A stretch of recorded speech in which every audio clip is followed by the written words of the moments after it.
Welcome to the CT Dice FIFA World Cup live stream on the CT Dice Sports channel. My name is CT Dice. Welcome to another live stream. It's going to be a fun day. It's the quarterfinals of the FIFA World Cup 2026, hosted by the US, Mexico, and Canada. At this point, it's only the US playing, hosting the rest of the games. MetLife Stadium, California, Texas, the big cities, till the World Cup is over. So we're waiting for the game here. We've got about 20 minutes before these highly anticipated quarterfinals kicks off. It's the Vikings of Norway and the Three Lions of England in a big quarterfinal. These two teams, ambitious teams, headliners would be Ellen Haaland for Norway and Harry Kane for the Three Lions, the English national team. Who's going to come out victorious? Who's going to make it to the semifinals? Who is going to write history? Who is going to create moments that we would never forget as soccer fans in the 2026 FIFA World Cup? That's what we're here to do. The lineups are out. The first thing I'm going to do here, I'm going to get Danny coming to the live stream. It's going to be a fun conversation on here. Don't forget, if you have somewhere to actually watch the game, head on, get ready, grab yourself a cold one. Whatever a cold one means to you is totally fine out here while we get set for the quarterfinals of the FIFA 2026 World Cup between the Vikings, Norway, and England. Gonna go through the lineup here just to get us prepared for the game. We've got about 20 minutes, so excitement is up. If you are not able to watch the game, it's fine. Updates are gonna be here, reactions are gonna be on here, thoughts of the whole tournament, the specific game that we're watching, which is Norway. Just a brief reminder that a few teams here have qualified to the semi-final. France, is on to the semi-final of this year's FIFA World Cup. Spain and France did that by beating Morocco. You also have Spain in the semi-finals of this year's World Cup as well, with you would call a nervy victory with Mikel Merino with the deciding goal, yes, today for Spain. Now, also, later today, it's going to be Argentina versus Switzerland. That's also going to be an interesting game. Argentina has narrowly gotten by beating DR Congo and their last game against Egypt, winning 3-2 as against Egypt coming from behind. So we're going to see if they're going to do a better job of not actually sneaking out from behind later today against Switzerland. But the game that a lot of people are actually going to want to see here. Braut Haaland versus Harry Kane. Jude Bellingham was wonderful last game, so we're going to put him in here. Martin Odegaard, the captain for the Norwegian team, would have a lot to say about that. Antonio Nusa, Alexander Salat, some of the very important players for Norway as well. We're going to get right into it. Don't forget, this is a brief setup. We still have 20 minutes. 20 minutes, ladies and gentlemen. 20 minutes for the kick of the game. If you're watching this game in any format or whatever, they're preparing for the game right now. We'll go through the lineups here in a bit, give a little take on what we think, and then you should be joining the podcast, the live stream. So we'll have a couple people here on the stream on the CT Dice Sports channel.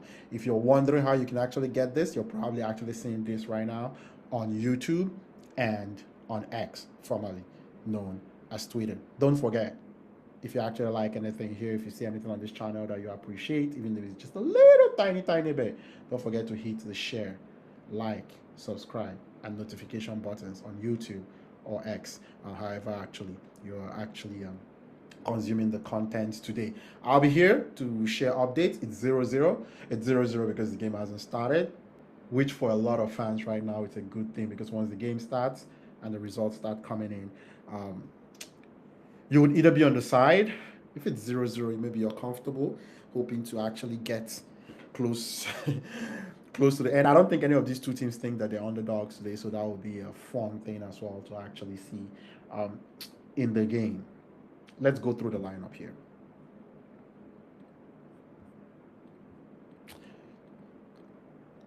So, I'm going to quickly go through the lineup here for the Norwegian team. They're going to be going with their standard 4-3-3 formation. Nygaard, the goalkeeper, is still at the back. At the back end of the team, they got Ryerson, right back, Mola Wolf, left back Hegem and Ajer, or Aha, actually. At the centre back, Aher and Hegem. At centre back in midfield, you got the captain Martin Odegaard, the Arsenal international, the Arsenal footballer, and the Norwegian international. You got Berger and Berg in midfield, and of course in attack. Oh, we got something interesting in attack today. There is no Antonio Nusa in attack today. We got Shedrup. I'm messing that up. Forgive me. Got Shedrup, Haaland, and Alexander Salat. Alan Haaland is also going to be in attack today. I guess they are going for more speed against these English wingers. That's a very good decision by a Norwegian coach. They're going for more speed other than Antonio Nusa is very, very fast.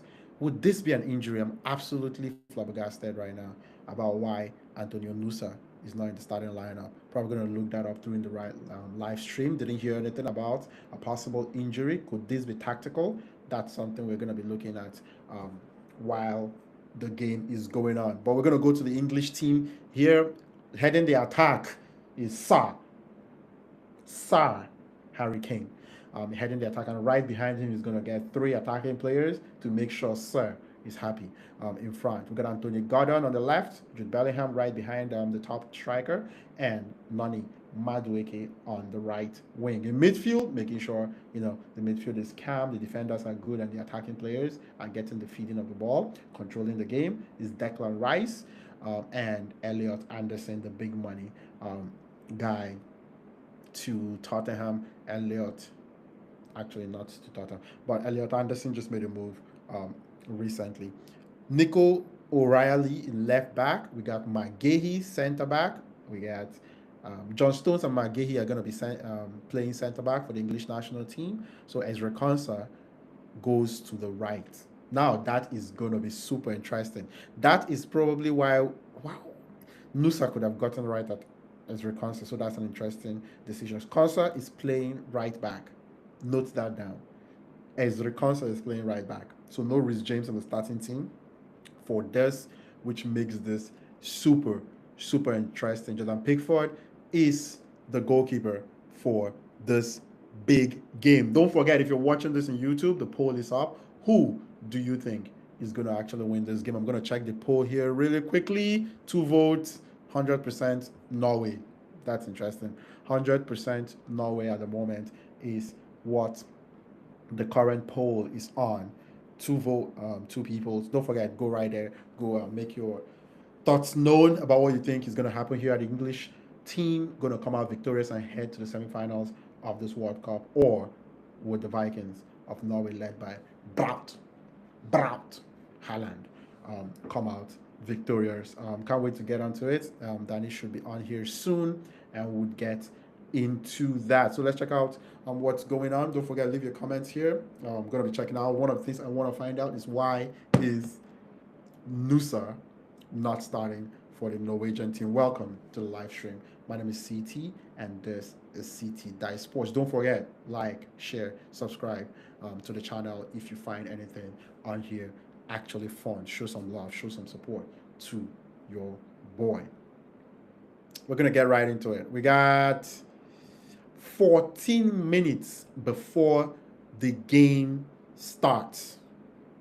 We're going to do some music here. We're going to get prepared for the game, and we're going to get right into it. Welcome to the live stream for this game.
turn back again. It's kind of funny that the more we pass time, the more we need to set the rewind. And 19 was the year I had to leave you, but now I'm seeing all the signs. Is this really happening? I can't believe it's true. I'm just as surprised as you. Is this really happening? I can't be too sure, but one day I'll be yours again.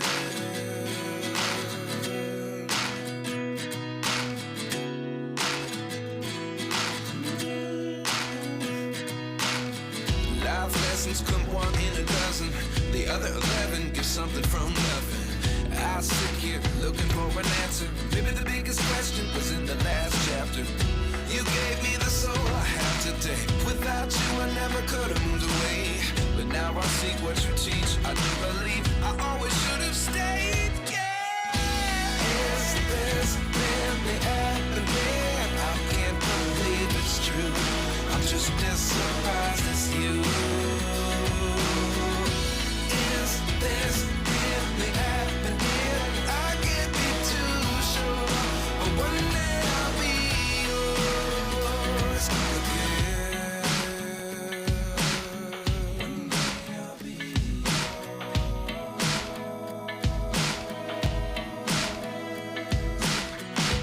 One day I'll be yours.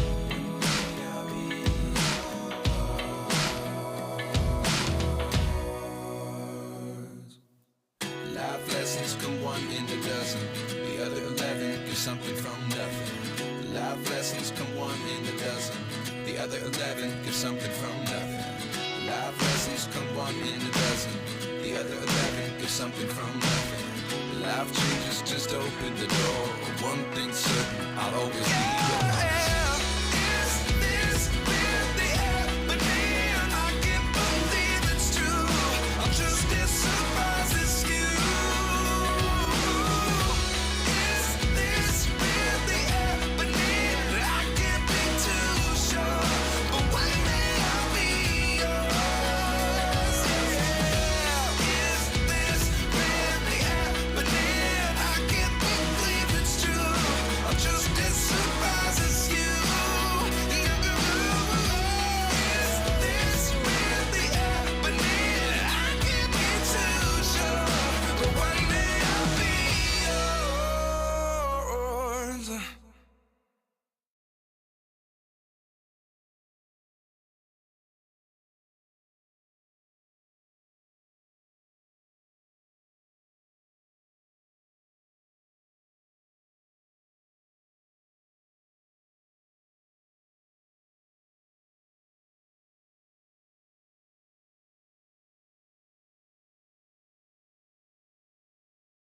But if I lay down and I play dead and I stay dead, maybe you'll get sick of being the monster out of my head, under my bed. Think you're something out of my nightmares, standing right there.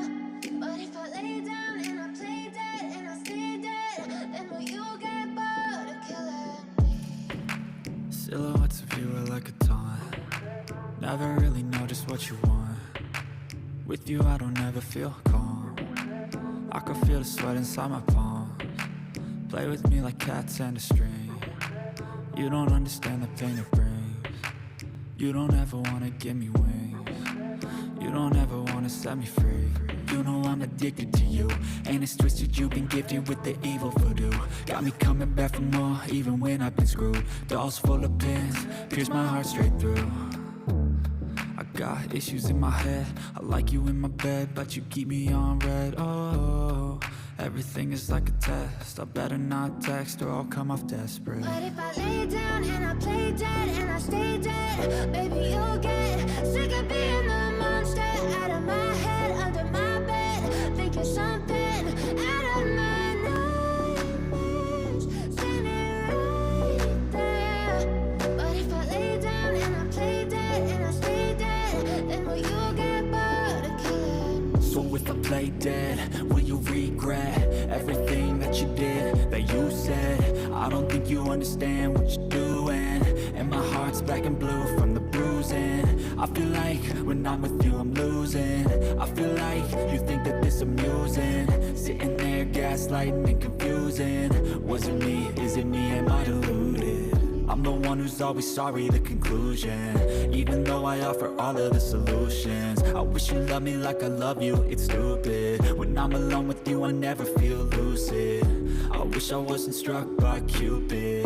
I wish when I first saw you I knew this. When I'm with you I feel so useless. I feel diluted, my heart's been wounded. Silhouettes of you are like a taunt. Never really know just what you want. With you I don't ever feel calm. I can feel the sweat inside my palms. Play with me like cats and a string. You don't understand the pain it brings. You don't ever wanna give me wings. You don't ever wanna set me free. But if I lay down and I play dead and I stay dead, baby you'll get sick of being the monster out of my head, under my bed, thinking something out of my nightmares. See me right there. But if I lay down and I play dead and I stay dead, then will you get bored of killing me?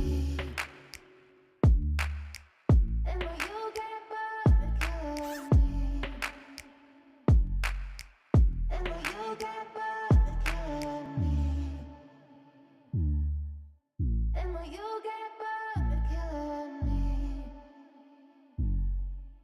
And will you get bored of killing me?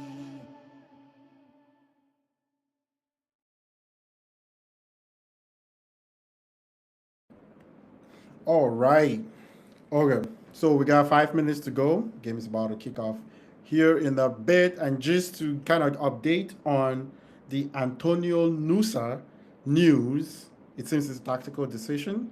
So it's not going to be an injury, which is a good thing for Norway. So you can always bring in that speed. Oh, Ezra Konsa is going to get it.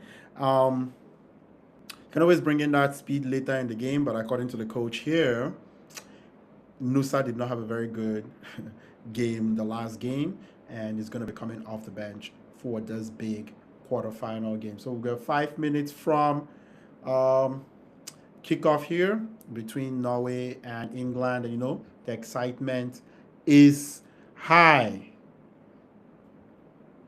But if I lay down and I play dead and I stay dead, baby you'll get sick of being the monster out of my head, under my bed, thinking something out of my nightmares. See me right there. But if I lay down and I play dead and I stay dead, then will you get bored of killing me? Silhouettes of you are like a taunt. Never really know just what you want. With you I don't ever feel calm. I can feel the sweat inside my palms. Play with me like cats and a string. You don't understand the pain it brings. You don't ever wanna give me wings. You don't ever wanna set me free. You know I'm addicted to you, and it's twisted you've been gifted with the evil voodoo. Got me coming back for more, even when I've been screwed. Dolls full of pins, pierce my heart straight through. I got issues in my head, I like you in my bed, but you keep me on red. Oh, everything is like a test. I better not text or I'll come off desperate. But if I lay down and I play dead and I stay dead, baby you'll get sick of being the monster out of my head, under my bed, thinking something out of my nightmares. See me right there. But if I lay down and I play dead and I stay dead, then will you get bored of killing me? So if I play dead, will you regret everything that you did, that you said? I don't think you understand what you're doing, and my heart's black and blue from the bruising. I feel like when I'm with you I'm losing. I feel like you think that this amusing. Sitting there gaslighting and confusing. Was it me? Is it me? Am I deluded? I'm the one who's always sorry, the conclusion. Even though I offer all of the solutions. I wish you loved me like I love you, it's stupid. When I'm alone with you I never feel lucid. I wish I wasn't struck by Cupid. I wish when I first saw you I knew this. When I'm with you I feel so useless. this, I feel diluted, my heart's been wounded. Silhouettes of you are like a taunt. Never really know just what you want. With you I don't ever feel calm. I can feel the sweat inside my palm. Play with me like cats and a string. You don't understand the pain it brings. You don't ever wanna give me wings. You don't ever wanna Welcome, set me welcome, free. Danny. But if I lay down and I play dead and I stay dead, baby, you'll get sick of being the monster out of my head, under my bed. Think you're something out of my nightmares. See me right there. But if I lay down and I play dead and I stay dead, then will you get bored of killing me? Then will you get bored of killing me? And will you get bored of killing me? And will you get bored of killing me? And will you get bored of killing me?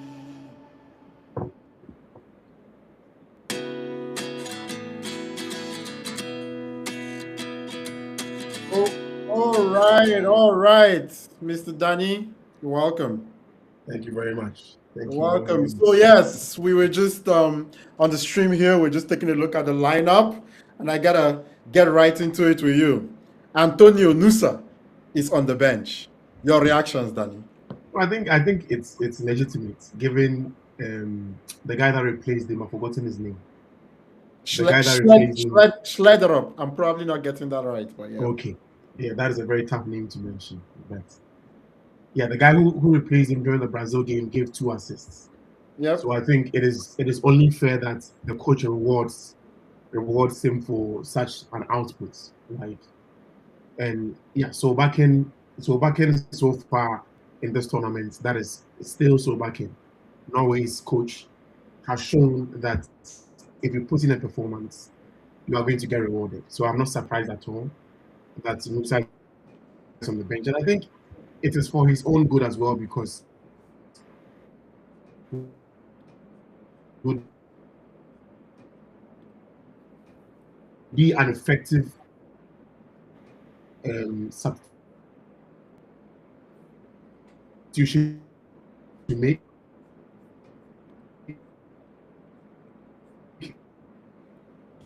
Yeah, it seems like it's cutting out a little bit.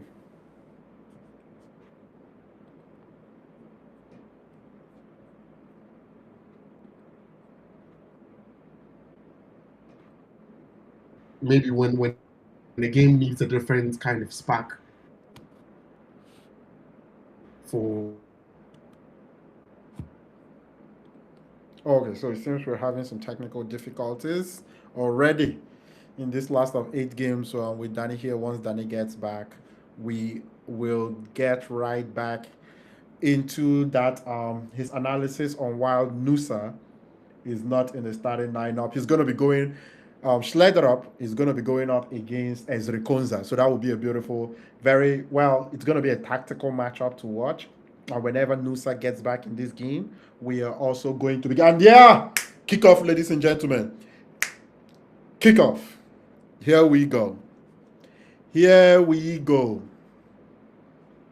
Welcome to the live stream here on the City Dice Sports channel. As we say on here, you want to be watching the game. If you can't, then just hang out with us while we watch the game and tell you what's going on, the biggest highlights. But yes, it seems Danny is back here, a few technical issues. And I was just talking that he would continue to give us the analysis about what's going on with that Nusa. And very importantly, Ezri Konsa is playing right back. So we'll see how that matchup is going to play out tactically. Yeah, Danny, you can finish up with that. We have kickoff anyway. Yeah, I think the injury situation in the England camp, it keeps getting worse as the tournament progresses, and I don't know how they are going to fare if they have to make it past this round, right? Because they are most likely going to face a relentless Argentina side if they are to make it past this round, and I am counting on Argentina to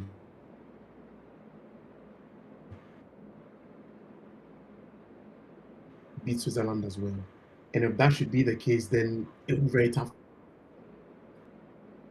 with the injury crisis that they are facing. And even in this game, they have a few players, Declan Rice, That, Bellingham, then it seems like it's really cutting out.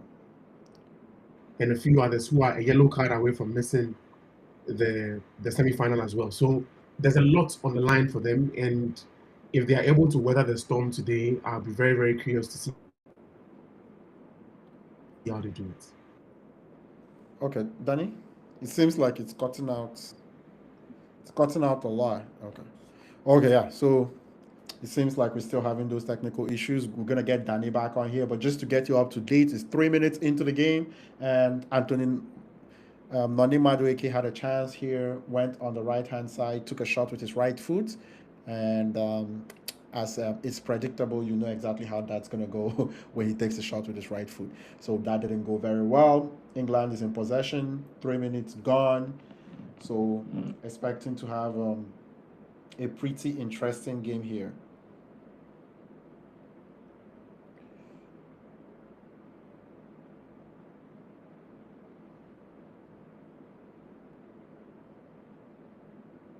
Don't forget as well, if you're on here, check out other content that we have on the channel. Hit the like, share, and subscribe button. We're gonna be watching the game together. It's gonna be an interesting game. Trying to take a look at the tactics as well. Gonna get Danny giving his take on the game as well. One of the big highlights or the things you want to know in this game, as we've stated earlier when the lineups came out, is Schlederup is actually starting the game on the left hand side of attack for Norway instead of Antonio Nusa. And he's going to be going up against Ezra Konza, who is not your traditional right back. Rhys James is not starting this game, so that will be an interesting matchup and tactical kind of decision to see how that actually plays out in the game. So it's still 0-0 for 4 minutes gone in the game. Depending on where you're watching the game, you could be ahead, you could be behind. Either way, either I play the spoiler or I sound really, really late to you on the screen. Either way, check out the poll on YouTube. Who do you think is going to win the game? It's currently 100% right now to Norway. Get more people. If we can get more people to do that, we would have a fair assessment of what we think is going to happen in the game. Yeah, let me join. Welcome back. Yeah, I've joined with my phone. Yes, yes. Hopefully, it doesn't get too hot. If it does, we'll try to cool it down. Try to give it a hydration break. It is feeling the heat. So if it does do that, we'll give it a hydration. Position is here. Yeah. Welcome back, welcome back. Yeah, I still want to get your full analysis on the Nusa thing. I know the game is going on. I was just saying 5 minutes into the game, a Nonima Dweke kind of tame shot from the right wing didn't really do much.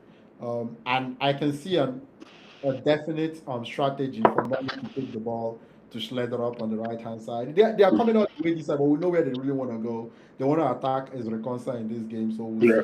see. I can go, yeah, give some more insight on the Ezra Konsa benching for this game for Schleder. Yeah, I think for Nusa every Konza. In the case of Nusa, as I mentioned before, we had the network issue. He's a fantastic player, but then again, you have a coach that is still Solbakken, that is Norway's legendary player who is now crafting himself into Norwegian folk tale for being one of their greatest managers of all time as well. When you look at how he's managed this tournament throughout, from the group stages to this point, he's one that rewards effort. It's been very, very clear. If you come in and then you put in a shift and you do a good job, you'll be rewarded accordingly. And the gentleman who has replaced Nusa came in against Brazil, and he gave them an outlet that they didn't have all through. Right, Nusa had a very poor game against Brazil, and thankfully the guy who came in did a good job, and he's been rewarded accordingly for starting this game. right? So, and sometimes it could be a tactical thing, right? Every team or every game is different. So coaches tend to approach certain games with different mindsets. For instance, you look at the current England team against Mexico. Saka started. Madueke was on the bench. He didn't even play at all. But Madueke is playing now. Why? Because the Norwegian backline is very jittery, right? They are the backline. From what I've seen so far, if you are to come at them, you are most likely going to force a foul out of them. And who would you want to be on the wing for such a defense than Madueke, who tends to he a player like Madueke who he's not as intelligent with the ball, but he is very in Ghana we call it giddy giddy. He is like Puts pressure, a certain level of pressure. you know he's bad, but he just keeps coming back at you. He just keeps coming. He will feel bad. He will just keep coming. He's very relentless. No, that is it Arsenal's record signing or Chelsea's record You know very well. You know he's a very predictable player. You know what he's going to do, and you can easily take care of him. But he's relentless, right? And sometimes he can catch you against the run of play, and that is what happened. I think in their first game when he won the penalty. If the back line is to fall asleep, and he pounces on that, you pay for it, right? So for a defense like that of Norway, who again, even if you have to use the last game as an example, they gave away 2 penalties against Brazil, 2. So it should show you that it's a backline that is not as good to hold their own for a very long time. So you need players like Madueke who just be relentless in the attack at coming at them. So with the same mindset, we can extrapolate to Stobakken and say that okay, you came in, you put in one good cross and one good pass to Haaland within the channels, and then he was able to get us 2 goals. So why not? I'm rewarding you for your outputs in the previous game, and let's see. Maybe I have a game plan today. Let's see how that plays out. And as you rightly mentioned, it looks like so far they're trying to target Ezri Konza because Konza is not a right wing. He's not a right back. He's a centre back. But England is having an injury crisis at the moment, so they have to use a makeshift player. In the game against Congo, when Rice moved to the right wing, we saw how fluid England became at that time. And I think in this game, that is the same perhaps impression or the same outputs that Tuchel seems to want to accomplish or get out of this current English team. And it is left to be seen whether it will work out or not. But so far, the game seems to it's almost 10 minutes. So let's feel each other out and then see what each team has for the other. There've been a few attempts by both teams here and there, but nothing has been clear cut yet. No, absolutely nothing has been clear cut. This is the perfect definition of let's feel each other out. Let's see exactly what you want to do. Let's see where your team, if the ball moves to the right, how many players actually follow the ball and move to the right. Yep. A cross comes to Nani. Madueke, and he instantly trying to control the ball, uses his hands to help the ball. For Madueke, we all know him. So it's like there's a saying, I don't know whether it's a common saying across the world, but it's in Ghana. There's a saying that for the person I know during the day, I want to look at them at night with a torchlight. Because I know you already. They will do the same at night when you come back. There's no need using a torch for you at night. I know what you can do. I know your limitations. I know how far you can go if you are seeking to attack or otherwise. So he's a player you can easily figure out, or you figure out very easily. What works for him is his relentless energy. That is something Saka doesn't have. And Saka has been nursing an injury as well since I think the latter part of last season. Right. So there's always going to be that challenge. And I think this is where conversations around Palmer and Foden came into the picture as well. Why the likes of Palmer and Foden weren't taken, because they tend to give you a little more output compared to Madueke. But knowing Tuchel and how he's coached over the years, he's a very peculiar person. He has a very interesting way of picking certain players to play the kind of football he wants them to play. And I'm not surprised. Of course, Madueke is a constant, or seems to be a constant feature in some of the games for England. I think there's something that always has to be said for effort, right?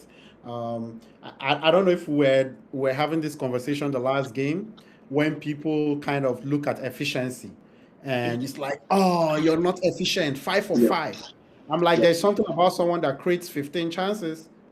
There is something about someone that creates 15 chances. hmm If you're able to still hit 5 out of 15, but you have the incredible ability to create 15 that others can, you can hmm still be doing really good, right? So there's something, absolutely. yeah, there's something to be said about that. Don't get me wrong. I almost feel like the more there's talent, the more efficient you need the players. But sometimes, depending on the Yes, situation that you are, you might need someone that creates your opportunities constantly, absolutely. right? That's where Haaland, in my opinion, Haaland is excellent. If Haaland was in a team that doesn't create a lot of chances, And he or has, you would need someone that creates more chances so that he can take few. But he's in a team where you need someone to just finish. When yes, the people around you can give you some clean cut chances and some quality, yes, that efficiency becomes important, especially at the very top, right? When you're playing really, really good players yeah, in general. But there's definitely something about the person like Madrid, as you said, that creates chaos. They would not get the headlines, exactly, but just somehow chaos is around them.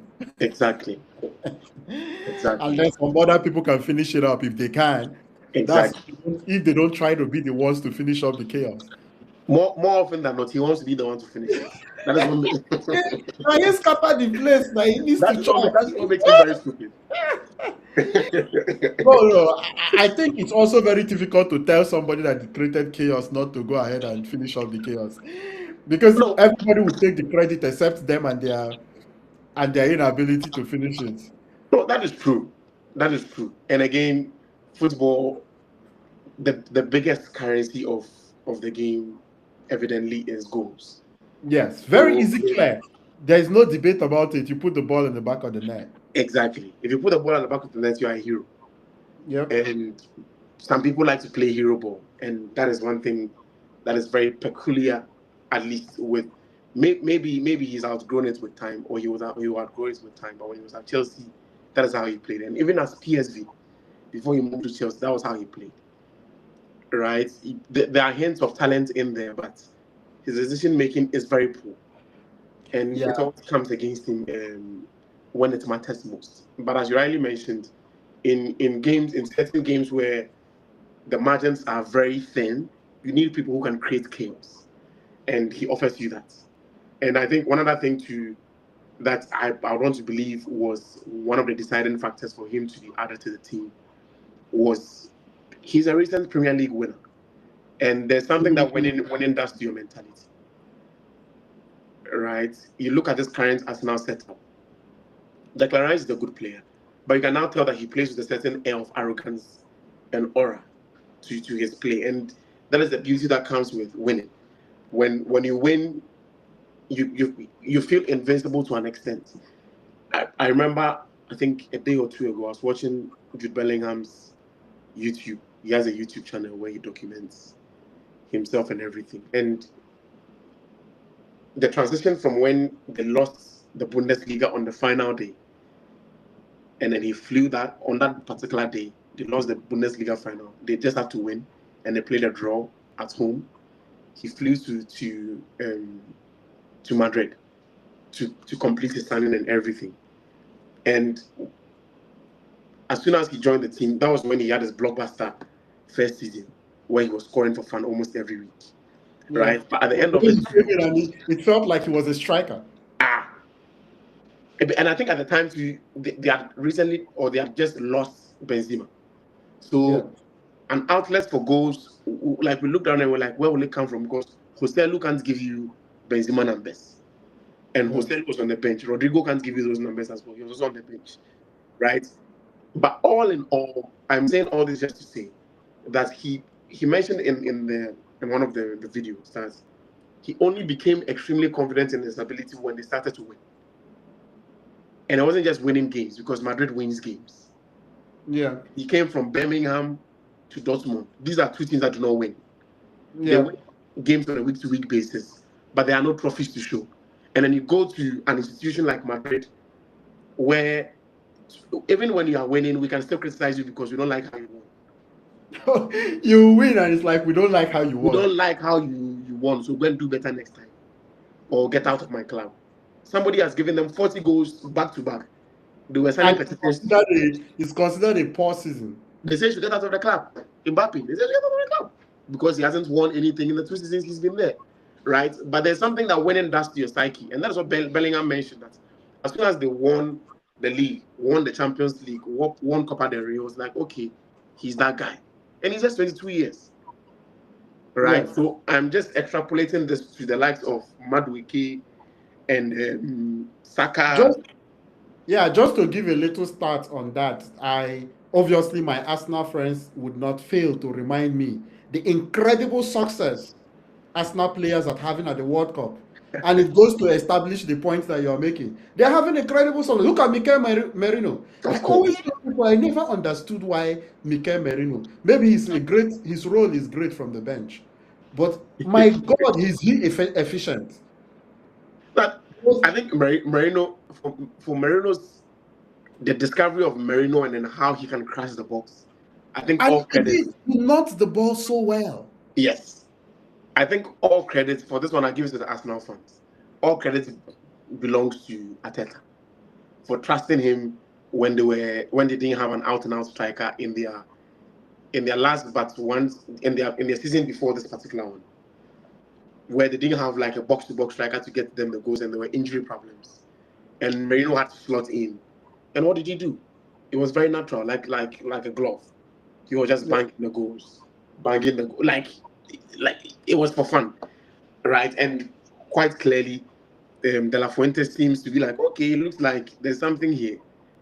So again, he scored 2 goals now. He's a Premier League winner. He will play with a certain air of confidence and arrogance, right? And also, there's a lot of confidence now that his role as a bench player is not a useless role. Yes. It can lead to winning. And it will strike fear in the hearts of the opponents when he's coming in. So there's just so much going in his favor so far. And just to capture everything in one place. Winning has a way of changing the psyche of any player. And it is no surprise that the current English team, you look at how relentless they are in the game against Congo, the game against Mexico. The field is littered with winners. Even the likes of Ezri Konza, he won the Europa League. Oh, yeah. Right? And then there's Gehi. Gehi has tasted winning with Man City. He won 2 trophies before the end of this season. He won the Carabao Cup and the FA Cup. Martin Odegaard. So the entire team, for Haaland, we don't even talk about Haaland. Oh, so yeah. The entire team is littered with winners, at least on the English side. Right? Anthony Gordon, before this World Cup, signed a contract with Barcelona. So he would want to play his heart out to prove that indeed he's worthy of a starting berth in the Barcelona side or in the Barcelona setup come next season. The Adeyemi transfer, is that a real transfer to Barcelona? I saw yesterday, what's his name? Fabrizio says they've agreed a 22 million euro deal. Yeah. It is left to be like fully confirmed, but it looks like it is on the cards. So is that replacing Rashford with Gordon and Adeyemi? I was just thinking about it because we had that conversation about Rashford leaving. Yeah. That seems like a great deal in my opinion. If it was something around that, it would cost it wouldn't cost you that much anyway. Yes, and for me, what I find impressive is the person on the touchline. Because we all saw Rafinha at Leeds United. He was a good player, yes. Big teams wanted him, yes. But the level of output that he has been able to generate over the past few seasons, where he's become like a stalwart for the Barcelona team, a good chunk of it came under the tutelage of Hansi Flick. And you look at taking Rafinha out of the Barcelona setup he was on the bench in Brazil. Right? So what I'm seeing here is a coach who has an identity and is looking for certain players who can slot in. He's looking for road runners, essentially. Rashford can't run. Yeah. Rashford gave a good output in last season, but I feel like he's like I can do a different talent or a different profile that can play in behind my opponents, because Barcelona plays a high line, so it gives you the illusion of them being easy to attack or to counter attack, and in that sense, you are most likely going to get your defense a little up, so you can recycle the ball very fast and catch them on the break. And I'm thinking this is the opposite that he also wants to do to opponents, where he baits them with his high line. You bring your defense a little to the top, just so you want to recycle possession very, very fast and catch them on the break. And then he can do same with the likes of Gordon and then Adeyemi, because Adeyemi's biggest strength so far, he's not a good goal scorer, but it is catching you on the break. He's very fast. The same is true for Gordon. Gordon is very fast, right? Oh yeah, he is very fast. You know, he's this kind of twitchy players. These twitchy Exactly. players. Yes. I think what I'm sensing here is he's trying to create something similar to PSG, where there's no out and out striker. It's just a bunch of three very pacey kids at the top, interchanging amongst themselves. All right. So that, I think that leads to the fact. I think Lewandowski is going to the Middle East or something somewhere. No, Lewandowski is going to FC Cincinnati. Oh, he's going to US. Yeah. Yeah. Okay, so without Lewandowski, they are not necessarily looking for a striker. I can't see them being linked to an out and out striker. So far, looking at their activities on the market, they haven't shown any interest in any out and out striker per se. I think ideally they would want Haaland, but they don't have the money for him. So they would rather, again, the PSG model seems to be working. So why not replicate something similar, where you are not playing a lone striker who gives you a certain volume of goals, but then you have a distribution of goals amongst a bunch of a front line that can, just so when the striker gets injured, you won't be found wanting because you do not have a worthy replacement on the bench, right? But if you have a fluid three at the top and then maybe a box crusher behind them or a number 10 behind them who can, and I think they perhaps would want to experiment with Yamin Lamar as number 10 at some point, because he's also shown interest in wanting to play at number 10. So maybe you have the front line of Gordon, Adeyemi, Rafinha, and then Yamin Lamar behind them dictating play with Pedri and whoever it is that he's going to partner with, and forming like a diamond three in the middle, right?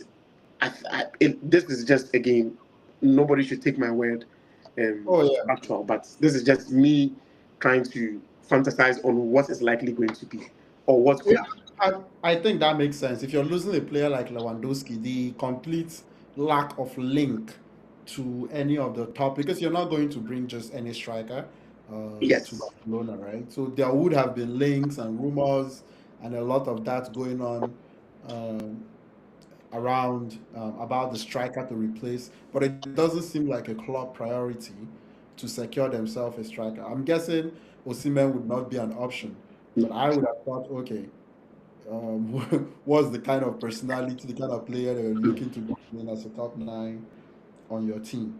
And I think Osimhen will be expensive too, especially with the contract he's on. Yeah, at Galatasaray, he's likely going to be expensive. And on the other hand, too, they are looking to sell Fermin Lopez and Ferran Torres.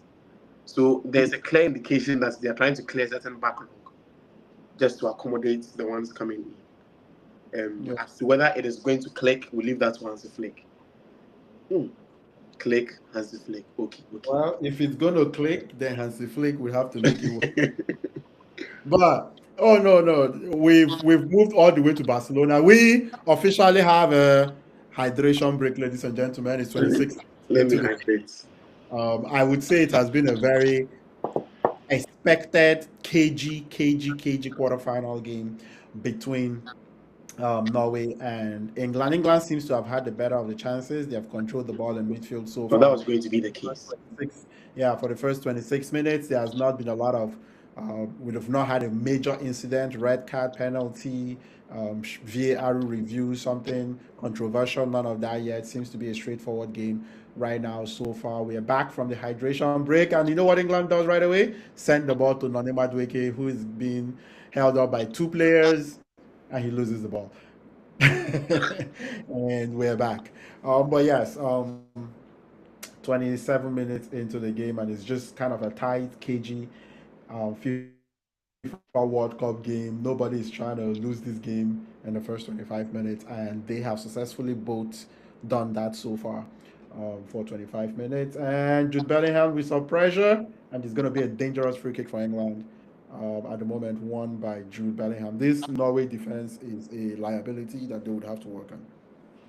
Oh yeah, I think I was expecting the game to play out this way because this is how Norway have played, at least in the knockout round. They try to make the game as boring as they possibly can, stretch the game to an extent, and then maybe nick something. Because of course, if you have a player like Haaland up top, you strategize around him, and he doesn't need too many chances. Half chance, he's okay. He will bury it. So, This seems to be playing out almost exactly like the last game, when and I'm not nothing was really surprised. happening. And then in the second half, it was a feed Haaland the ball game throughout the second half. Well, we I'm have not ourselves a surprised. very dangerous free kick. Nonima Dueke seems to stand over it, but Kane is probably going to Yeah, Mo. take No, Neymar will control give of. goes down behind free kick. See this foolish. It's on the left side now. He's a lefty, so it's like He my needs to get my out. what Kane with his technique should be taking this over. Dangerous free kick here. Would he go under the guys jumping or go right over their head? Let's see. Oh, he missed it. Oh, But you know, damn. Kane does strike himself a good ball. He made sure he's got his pound of flesh on that strike. I think He made what will sure make this game enjoyable is a goal should be scored. Like Oh yes, because if a goal is scored by England, Norway will start showing their offensive talent, which exactly they show some absolutely personality. have.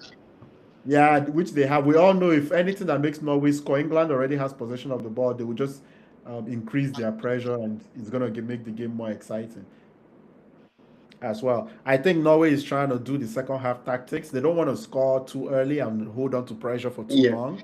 yeah, They might want to keep this calm and pick their moment in of the course, second half. of course. I think, yeah, I think when for people watching too, of course, people we all like an underdog story.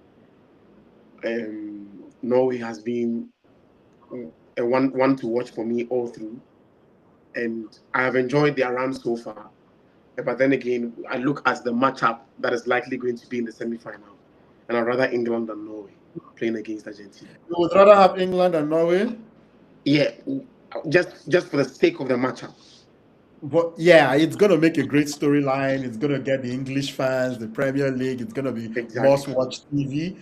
But that means Brout. Brout would not be there. Unfortunately, I want, Is Brout now a force on his own alone? How much force is Brout? Abi is the England brand even just as massive? no, I think Brown is gaining some notoriety in the US. I think he's been one of the biggest winners of this. Yes, yes, within the home fans Yeah, and stuff. But globally, yeah. he's been one of the biggest winners of this campaign so far, and he earned it because he has the goals to prove, and then the personality to match everything that is coming his way so far. As to whether he's going to be enough for people to tune in, yes, at least for Americans. Americans love superstars, and for someone like Haaland, they would like to tune in to watch him play.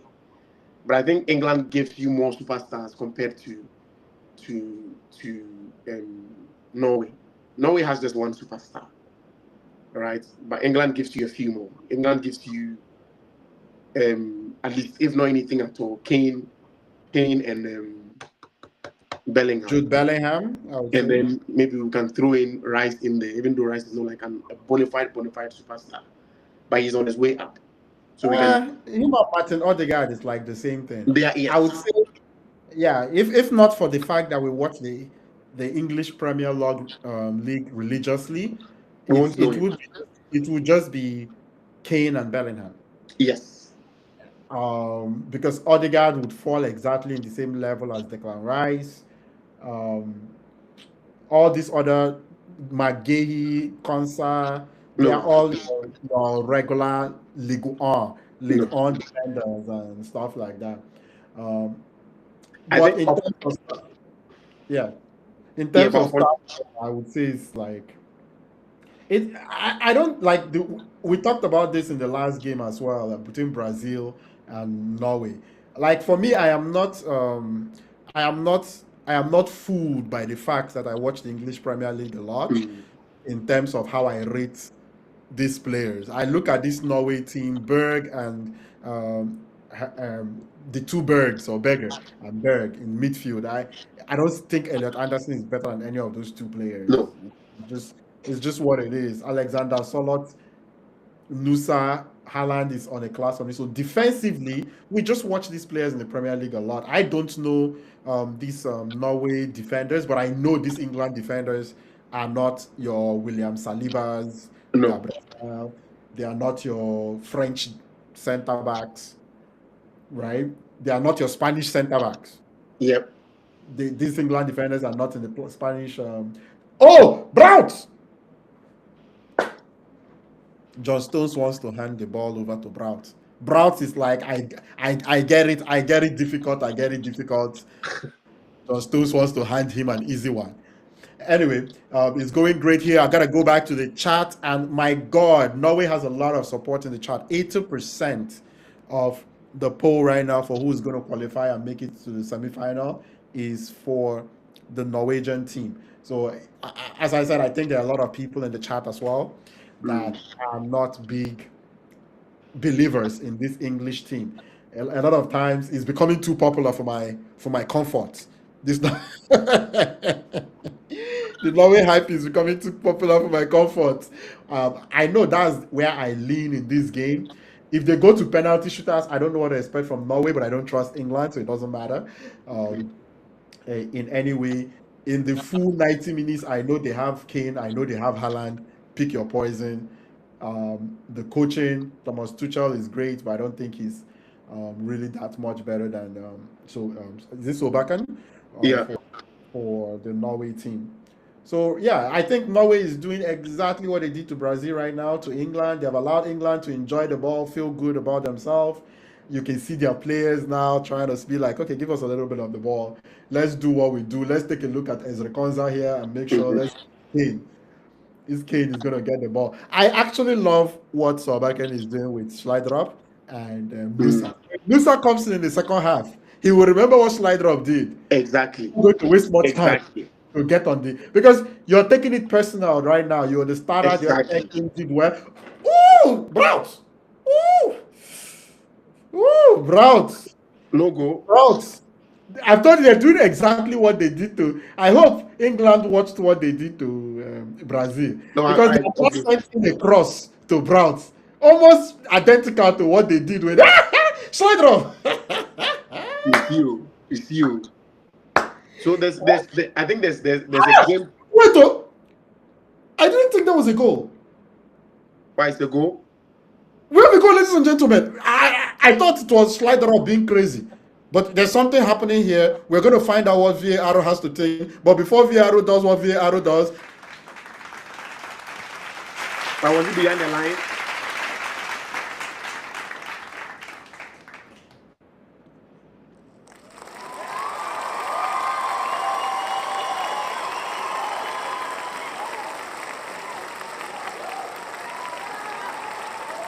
What?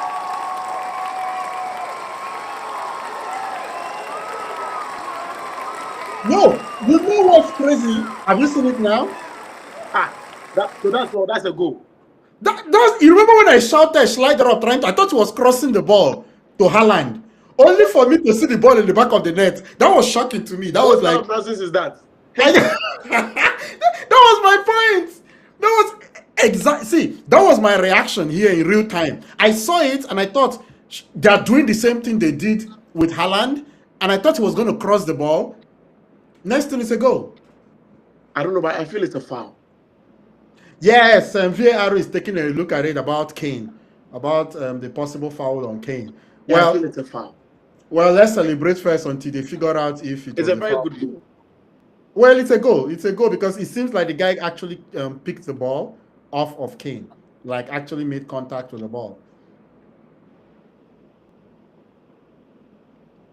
Well, ladies and gentlemen, after a VAR check, it's a goal, ladies and gentlemen. Let us, now that we know that it's a goal, we can go ahead and give another round of applause. Light drop. Light drop. And the Vikings fans shout!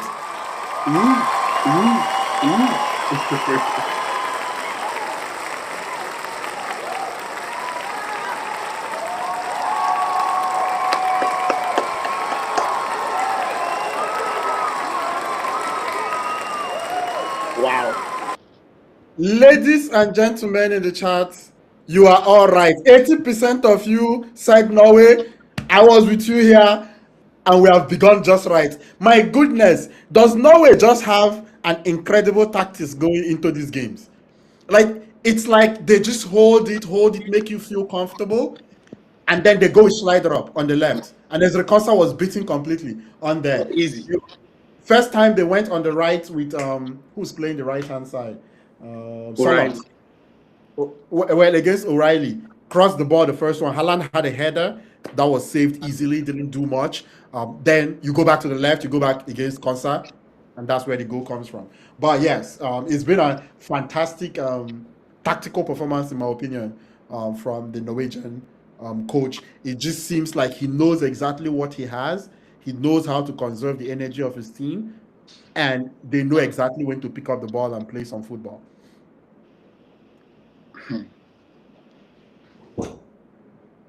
Yeah, so I think that the Norwegians deserve a lot of credit for how, especially in this knockout round. I'll give it to Solbakken actually, because he's been very pragmatic with the knockout round. He knows the strength of his players, and evidently he is designing plays to suit the strength of his players. Slidrop came, and now I'm forced to learn his name because Oh, now I'm forced. I've been saying it now a few times. If you in the beginning of the show, if you hear me try to say his name in the beginning, I was looking for Nusa. I was like, where is Nusa on this? But yeah, Slidrop. Yeah, so Slidrop came on in the Brazilian game, 2 assists, amazing, and then he's rewarded him with a start in this game, and he's paid back his faith with a goal. This is how you run a team. Make sure nobody feels like there'll be a constant feature on the starting bet, apart from your even your captain safe. But I get it. This Your is captain has to be performing. In fact, why is he not performing? He That's should what be I'm a saying. constant performer. No, If but he's not performing, the only excuse I can make for him is that you're injured, bro. I'll be like, come, I know you're good. I know you're just not performing. Let us get you healed up. No, but I get it. This is Norway, so the talent pool will not be as deep as the would for other teams, right? Absolutely. So I Yeah, a can get it population how, density, everything. yeah, so I can get it how the likes of Odegaard would be a constant feature in the starting 11. But if you're not Odegaard or Even Berg, the two midfielders have been there. There's nothing, you might not have a better option in no, the but bench. in this case too, the 2 midfielders are holding midfielders. Right. Yes. So they are looking out for creativity through what's his name? Odegaard. So it doesn't look like they have a mode of player like him, or even if they do that, the coach will not be brave enough to play such a player because the questions will be asked. Now, why is Odegaard not playing? Right. So if it was a country like England, you can give excuses why with the likes of Cole Palmer, Foden, what's his name? The guy who scored 18 goals for Nottingham Forest. Gibbs White, Morgan Gibbs White, Jared Bowen. Why you won't bring them? All the names I've mentioned, they will start in this current Norwegian team. right? So for me, if we look at the current Norwegian setup, if you are not called Erling Haaland or Martin Odegaard, you have absolutely no business feeling like your position is guaranteed. And that is what Nusa has had to learn the hard way. Hopefully, when he comes on in the second half, somewhere in the second half, that is based on how the game is likely going to look like. Hopefully, when he does, he'll be able to play with some sense of urgency as well. Because I think the challenge he has, because he's been marked as a talent to watch for a very long time, but he's just not hitting that ceiling yet. And you ask yourself, for a guy who plays in the same team with this guy, Yan Diomande, why is the Yan Diomande getting the hype that you are not getting? That's what Yeah. we're playing for Leipzig, right? But Yan Diomande came into this World Cup, Leipzig always gets the hype of the players every summer. you, and the two of you came into this World Cup. Everybody was talking about Yan Diomande, and now his transfer value has reduced drastically because he was rubbish in the World Cup, Yeah. right? But With the first game, he was excellent, but after the first it game, just went downhill from there. we just went downhill from there. Right? So why are you Nusa not hitting the ceiling that we are looking for? And it's like, okay, what is going on? And at this point, this is the money point of the tournament. The further you progress, the more money you make, and the more honor that comes to you. Norway is playing as complete underdogs from when they got into the round of 32. Maybe their matchup against who did they even play in the round of 32? Oh, you mean Norway? So Cote Norway d'Ivoire. last game played Brazil. Before that, is Cote it an d'Ivoire. African country? Cote d'Ivoire, yeah. Yes. And even with Cote d'Ivoire, we're saying they are the underdogs because do we have a goal?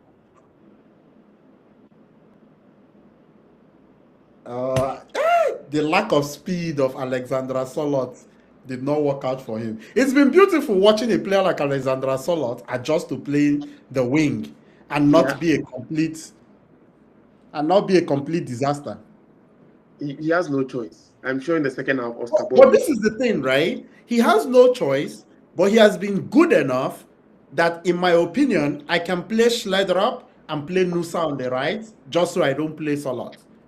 If I was a coach and I thought Solot was a negative, I could do that. But he's not even been that horrible. He doesn't lose the ball easily. Like, he has just not been horrible. No, but even with the chance he got, he should have played the ball to Haaland. What was he doing?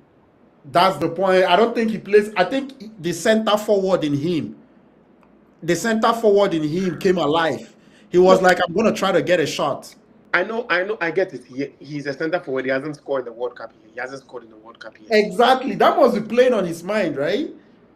No, but at this point, he's very fortunate enough to have a player in the team who can take all the blame if things don't go well. So we are not counting on you for goals. Let's do first things first. Secure something. Eventually, chances will come because if you have to go 2 up, the likelihood of England coming out is considerably higher. They would want to come out and then try to because they have to come out and play. And this leaves more space in behind for him to run into. But it's all good. The chance is gone. Oh yeah, the pass is gone. I think his striker instincts came in. That was the kind of ball. No matter what you do, you send it to Haaland. You might even go away from the box a little bit to give you an angle. So you can cut back. Yeah, you could have gone away from the box because now you came too tight to Haaland. If you went away from the box, the defender has to make a decision to either come at you Yes. or go stay with Haaland, and that kind of opens up space for either a cross off the top or like at the or to pass the ball. I think this has been a terrible, terrible first half, at least after the hydration break for England. Oh yes, and to me it feels very tactical. It feels like Norway was like, you can have the ball for the first 25 minutes. After the hydration break, there's something very tactical about how they approach when to use their energy. There's something extremely tactical about how they do it. This is not like mistake. It almost feels like we keep our shape, we keep our energy, and then there's specific times in the game, whenever they get the ball, you realize they can actually pass the ball, that they just let you hold it. Yeah. But, Right. but the thing here too is, I don't know whether they can play this way against Argentina. Because Argentina midfield really controls the ball. Argentina And midfield really, really controls the ball, ladies and gentlemen. And as I say that, ladies and gentlemen, second goal, let us just cheer for another goal in the FIFA World Cup round of 16 between Norway and England. Ladies and gentlemen, we shall find out who has scored the goal. If you have not found out, I've already made the goal. Go to this. oh, We'll be beautiful to hear.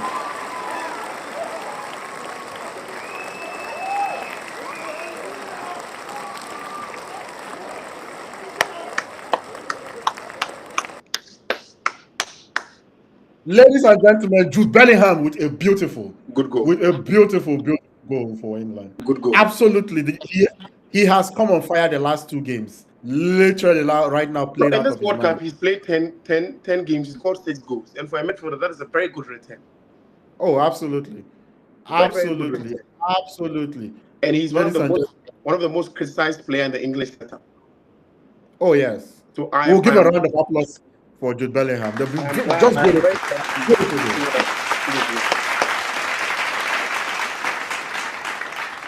that was a very good goal.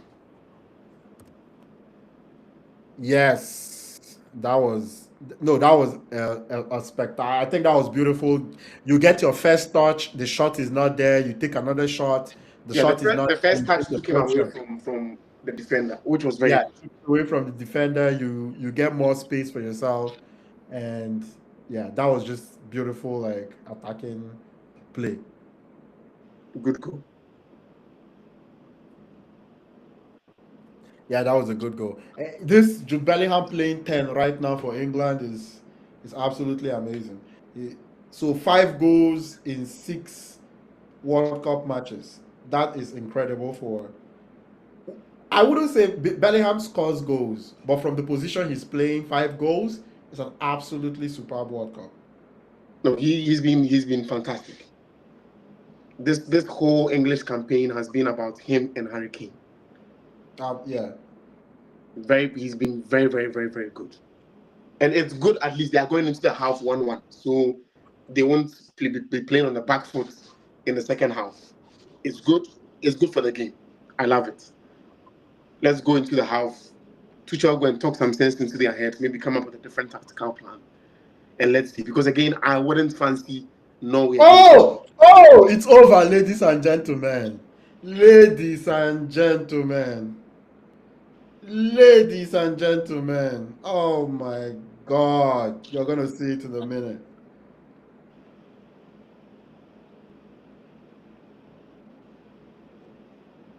Okay, Anthony Gordon.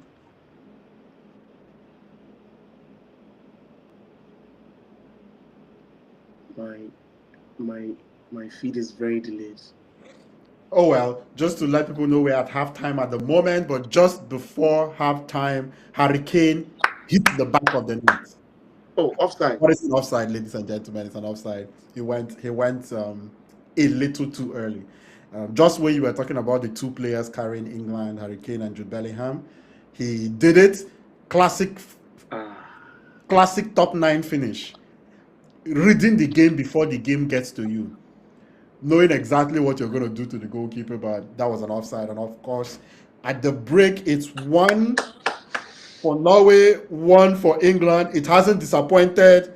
The 2 men at the forward have not yet made their marks yet. Sir Harry Kane and Braut Haaland haven't made their marks yet, but they are incredible supporting cast. Schneiderop and Jude Bellingham have absolutely stepped up to actually take control of this game. So it's 1-1 at halftime. Seems like a fair scoreline at the half. Going into the second half, this is anyone's game. And heroes, champions, winners, greatness is coming up in the second half of this game. I don't fancy Norway against Argentina because you can easily carve them out. They are very easy to carve out. They are midfield to their defense. If they play against Argentina, they'll concede like 6 easily. You think so? Argentina is out here conceding 2 goals to everybody. I get it. Can't just put them on their back and not them to destruction. Like just not them to absolute oblivion. No, Haaland will do what he has to do. Haaland will not touch the ball too many times. Argentina will have most of the ball. And again, you are playing in a semi-final with Messi. The thing is, if Messi is not there, I have a different opinion of Argentina. But when Messi is on the pitch, you know this guy has an eye for pass. And when you look at the game against Egypt, when he got angry, the last 10 minutes, look at how he played. In the last, he played like the Messi we know from 2012. He was like, give me the ball. Give me the ball. I want to show these guys something. Right? And I look at this kind of Asian team, they don't have the dog in them like that. Even the English team doesn't have it too, because I don't fancy Gehi and Stones against Messi. But at least, Yeah, it's very similar to my point. I don't think, like, for me, anybody that wins this game deserves to play if Argentina comes out, because we are saying Argentina. They, they better be ready for Switzerland. They have not, like, they have not gotten through their opponents. my brother, They have maybe not gotten through their opponents. let me say this on the stream for anybody watching us. This is something I'm about to say, which I do not want to say, but reluctantly I have to say it. On the 19th of this month, which is next week Saturday, Argentina is lifting the Champions League. The World Cup. Argentina is lifting the. I don't see. Argentina is. It was just Sunday, Saturday. Okay, yeah. This next weekend, like this weekend, next weekend, Argentina is lifting the World Cup. Painfully, I'm saying this with so much pain in my heart, but from what I have seen, I don't see any team that has the character to beat them. This World Cup is it. I was somebody that before the Euros last year, I picked. I think they were like the 5th or 6th favorites. I think they were odds of 9 or so. I thought Spain would win that cup, even though everybody was on France and whatever. And it was hinged on the style of play and two players, Lamine Yamal and Nico Williams. I thought you're screwed. You need 2 people on those guys, right and left. You don't have enough midfielders to be on tour. The fact that Nico Williams has not been healthy in this World Cup affects how I view Spain in general. Spain would have been my direct pick if Nico Williams was at the form he was going into the last Euros. I have no doubt. That was 2 years ago. Yeah, that was 2 years ago. I have no doubt in my mind that there's nothing you can do about those 2 young kids. Like, They were high there's flying. nothing you can do. Everybody talks about Lamine Yamal, but after that tournament or before that tournament, I always said the difference between those 2 players are very little. One is in Barcelona is the big difference in my opinion. So you get 2 of that quality or whatever level, you're in for it, right? I still think Spain is an absolute. Nico Williams was back the last game, played the second half, a bit of that game. I think Spain's midfield and defense is excellent. No, We all know Mbappe can carry France on his head. I don't believe that. The Spanish defense is not. Argentina has Messi, tough decision. Do I think Argentina wins this World Cup again? Absolutely not. It is too difficult to win a World Cup back to back. Extremely difficult. You will say Messi is the one that can do it. He's 41 years old. He's been carrying. Next thing you go here now, back, don't they? Old age, He's doing too much, and the defense is not doing their part. My Oga, unless that man is injured, forget nobody. But that's the problem now. Age will knock on the age is injury himself. Age is injury when he knocks. Which age again? We are almost in the semi-final. Nobody has injured this man yet. So that's the point now. He still has to go to quarter. He still has to go to semi and then play the intensity of final. My Oga, Switzerland go collect. Simple. So Switzerland is out of the picture. So I'm not arguing the Switzerland part. But okay, so since you said Argentina will win, the part I can say very confidently is Argentina is not going to win the World Cup. I think they will get past Switzerland. That's not really my problem. No. They play Norway and England. They probably can get through Norway and England. I don't see them beating either of France or Spain. That's the final for me. The final before the final is Spain. What are you telling me? What are you saying? Spain. Spain. Oh. You know the last World Cup when they beat France was stomach bug all over the French team. My Oga. There is still a question mark to that. I'm not saying you win the World Cup, it is what it is. But I'm not also saying that because I don't think they win France. I don't think they win Spain. Any of those 2 teams that comes out from that game, Argentina might actually get embarrassed in that World Cup final. And I'll clip this. Wait, let me say this again to the camera. Okay. Argentina gets to the final and plays either France or Spain, they might actually get embarrassed. Mark my word, 3-goal difference possibly. What the people watching as well, what I can tell you is the two semi-finalists on the other side, Spain will give Argentina too much respect. It is going to happen, and Argentina will punish them dearly. France will stand a chance to an extent, but the French defense is not good enough to me. Even they are midfield safe. Unless they bring in Kante, but Kante too is easy. He's lost a lot of his pace. But that's the point. Messi is 41. Every game is an opportunity for Father Time to tap him on the back and be like, "Pap, pap, pap, pap, pap, No, pap." you are talking about probability. I'm talking about reality on the ground. But the reality is that he will see. He will see when Father Time comes knocking. That's the reality. That every single game that he plays is extra tap on Father Time. But that's the thing is they rely on Messi too much. They're giving up too many goals. 2 goals in the last two. They're not gonna.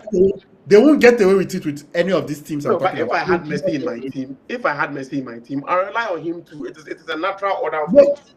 No, I would rely on him, but I won't be conceding 2 goals. The maximum we can concede with Messi carrying us on his back is 1 goal. The moment you start collecting 2 goals in 2 games, that's now a habit. But I think what we're also seeing here is we've seen a tale of underestimation, where they underestimated Cape Verde, and then they underestimated Egypt. Well, they will underestimate Switzerland. They will underestimate they're creating a habit. And that's why, in my opinion, it's very hard to repeat as world champions. It's extremely difficult because, as you said, underestimate. The problem with that thing is that they will underestimate. It's just the point about they will do it. No, whether they like it or not. But we have gotten to the business end of the tournament, quarterfinal. You don't see someone with his habits does not come to the business with his habits. They will come with the habits. They will come with the habits. And the thing with me is that you want to adjust these mentalities before coming into the tournament. You are the defending champions. All these things is possible that you underrate people. If you don't fix it before coming to the tournament, it's not 3 days after the last match where you're recovering in your physio, doing your recovery work for the next game. That's when your mind is going to recover. No, I get that. But then again, as I said, they have a weapon on the team that not many teams in the world can say they have. France does, Spain does. That's the point. To the level of Messi? No. Well, yeah. Messi over his career is better than, obviously, it is what it is. But right now, as we speak, all things being equal, Messi is not better than Mbappe or Lamine Yamal or Harry Kane. Lamine Yamal has been terrible this tournament, so I don't count him as part of the superstars of this tournament. Okay, so, but this is the thing, he's not better than, like, if we look at the impact, everything, he's not better than Haaland right now. He's not better than Harry Kane. He's not better than Mbappe. No, I think if you're talking about this players, impact, you are talking about aggregate here. And, of course, we would only give Haaland a higher rating because of the team he plays on. But when we look at the current tournament, Haaland is not better than him. He has more goals than Haaland, more assists than Haaland. We are only giving Haaland props because this is the first time and he's doing something extraordinary. Because before this tournament, Norway had scored only 7 goals in their history in the World Cup. Yeah. And he has equaled it.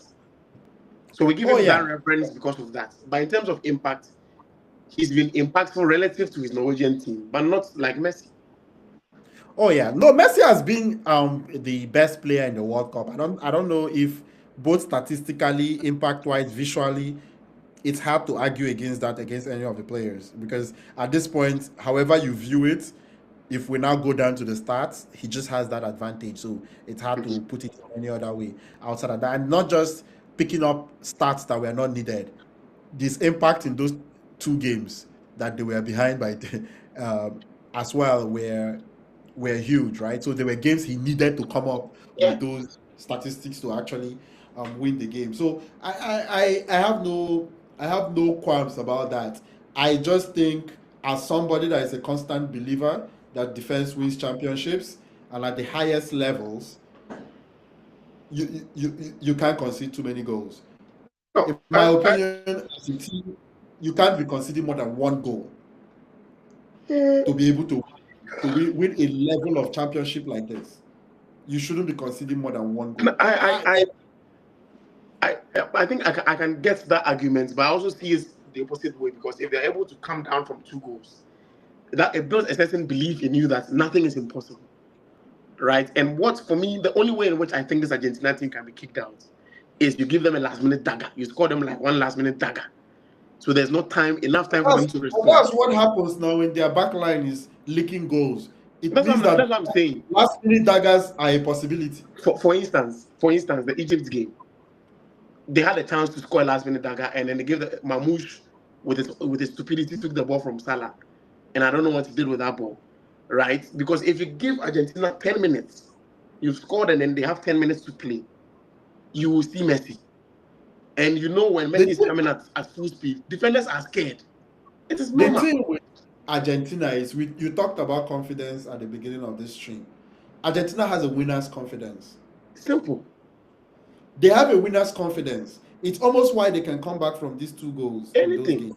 They have a winner's confidence. When you have a winner's confidence like this, it will be like, say, don't throw you for pits. You will be seeing ladder. Other people will not be seeing ladder. It will be like, oh, this is ladder. Hey. That's what's kind of and the thing with Argentina's confidence is that it's not just that they won the last World Cup. They've been dominating the Copa America. So it's like over the past few years. For the last few years. So their confidence is not like your regular, I won the last World Cup and I came back. In fact, I won the last World Cup and I came back without doing well in your continental competition. It's usually the best setup. It's usually best setup for how far you're fallen. So it's not last. But no, I missed it, or I have Messi. You don't. I have Messi and you don't. That's it. And again, this is a team where there are a bunch of average players who have decided that my life's mission in this national team is to kill myself for this number 10. What's his name? Lautaro Martinez and Rodrigo De Paul. Simple. So you see so you can see the kind of force you are coming against. So even if when you're in the lead, you are still scared. Of course, the teams Messi has met in this run-up to the semi-final, to the quarter-final, has been objectively not the best. And these are teams that you can clearly tell that they can't believe. They are teams that score and they can't believe they are leading, right? And then they just let things go when the going gets tough. So we are yet to see them play against an elite side that has taken the lead and can see us the lead for us to maybe properly measure. But if a team is able to build confidence this way all the way to semi-finals, you should know that when a final beckons, people play out of their minds. So you are either killing them and cutting off the head of the snake, or you leave room for Messi to torture you. And every defender in this world is scared of that man. Everybody. And when he's coming, he creates chaos. If you're not scared of him, you will find out. You are. And when he's coming, he creates a lot of chaos because a lot of players want to close down on him, leaving space for the others to run around and cause chaos and cause an unnecessary penalty. Like, when he's coming, something can happen at any point. Right? So for me, Argentina is winning again. I don't see anybody stopping. I just don't see it. Yeah, so we have a substitution right now at halftime. If you're watching the game, starting the second half, we're bringing in for England, Ebere Chieze and Bukayo Saka is coming into the game with Ebere Chieze. And leaving the game would be Declan Rice and Noni Madueke. I think Declan Rice, you have to, if anything, protect him for the semi-final because he's on a yellow card. And the second half, again, this is when mostly games are decided. So does that mean Jude Bellingham falls back into central midfield? It looks like it. Because Ebere should now play 10. Should be, yes. Sorry, Eze should be on the number 10 position. And he knows how to play shots and free kicks as well. So in the events that they are able to win certain set pieces, he can come in useful or handy. at some point. But Bellingham is also on a yellow card, so I'm sure they'll want to score early so they can take Bellingham out as well. I don't know if it's this round or the next round, but the cards reset That is at some in the point. semi-final. So in the semi-final, the cards reset, so you can't miss the final. Yes, but if they get a yellow in the quarter going into the semi, they'll miss the semi-final. Oh, okay. Don't forget, to everybody watching the live stream, this is City Diet Sports. Second half just begun. 1 minute into the second half, and just to recap, Eberichi Eze and yes, that seems to be the tactics right now in the game. Iberichi Eze is in for Declan Rice, which means Jude Bellingham moves more deeper into midfield, and Iberichi Eze plays more attacking the 10 position. And we have Bukayo Saka coming in for Nani Madueke on the right for England. 1 minute in, and Harry Kane wins a very dangerous free kick, which was the point Daniel was making a few minutes ago about Iberichi Eze also being able to take free kicks, and this will be a position for Kane, Easy, and whoever can strike a good ball on the right foot. Yeah, I think Don't forget. Yep. Yeah, it's a shame Trent is not around, because Trent would have been another good option on set pieces as well, especially free kicks. Oh yeah, absolutely. So yes, it seems Iberichi Eze is going to take control of this free kick at this point. Don't forget, share, like, subscribe, leave a comment if you're here on the stream. You're probably watching the game. Just let us know what you think about the game. If you did stop by and you had to go, thank you so much. If you're stopping by and you're passing by, leave a thumbs up there. Leave an answer to the poll question. Tell us who you think is going to win. It's still 80% for Norway to actually win this game so far, and leave a comment about what you think about this incredible quarterfinal game for who's going to get a chance to play either Switzerland or Argentina. And that free kick is wide from a very chasing, so that didn't come up. Wasteful free kick. Yep, that didn't come up to anything.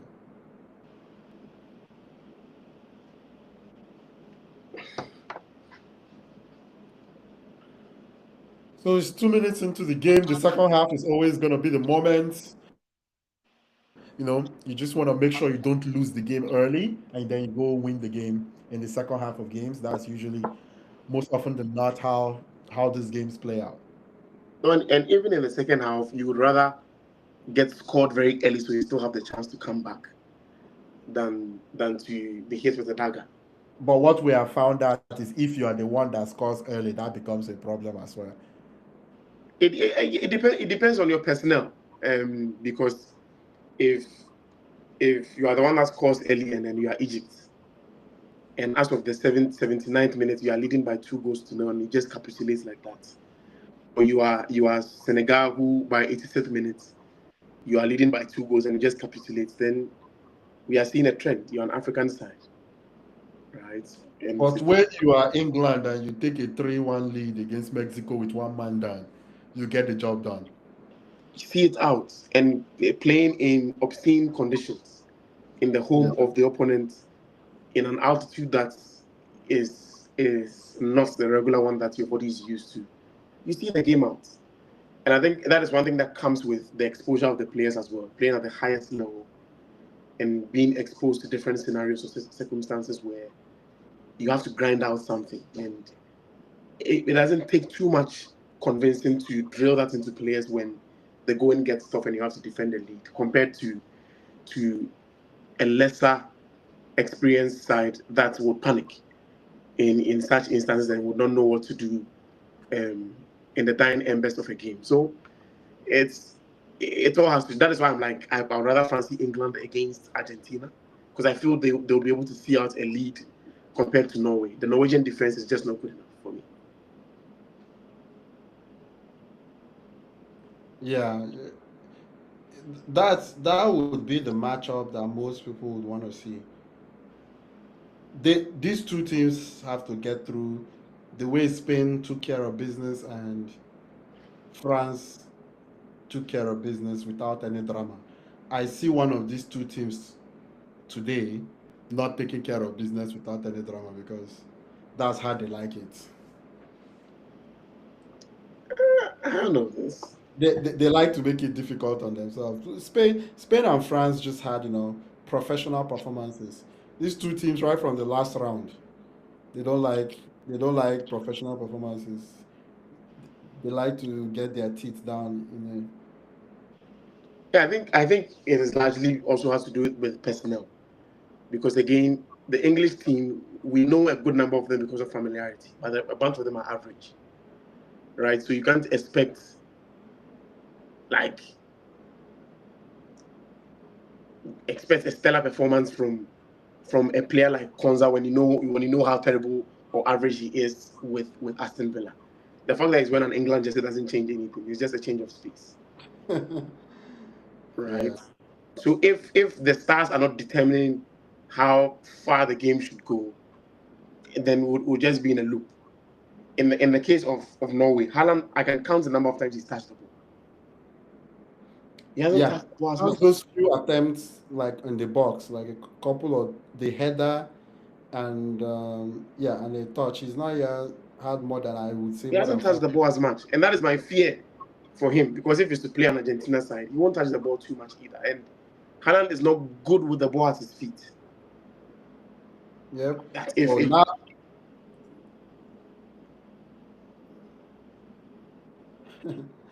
there's something Alexander Solot does so well. He might not do a lot of things well in the wing, but he knows how to look for Haaland's head. It's like Haaland is tall. I know what a tall player wants, and I'm going to try. I'm going to make an attempt to raise the ball up to he his should head. get out when they were playing against Arsenal and they crossed the ball, what did he do? No, no, he is doing the crossing now. He's trying to show people this is how you cross the ball to me. Foolish man. The way he annoyed me that game. But see, look at the kind of cross that he gave. Which kind of cross was That's why I called it an attempt to raise it to the head. It's just an attempt. That one is not that he got it done. Solid. If he was their main Oh, striker, bro, Haaland is a problem. Oh, if he was their main striker coming into this tournament, they would have been out. Oh, absolutely. No, there's no two ways about it.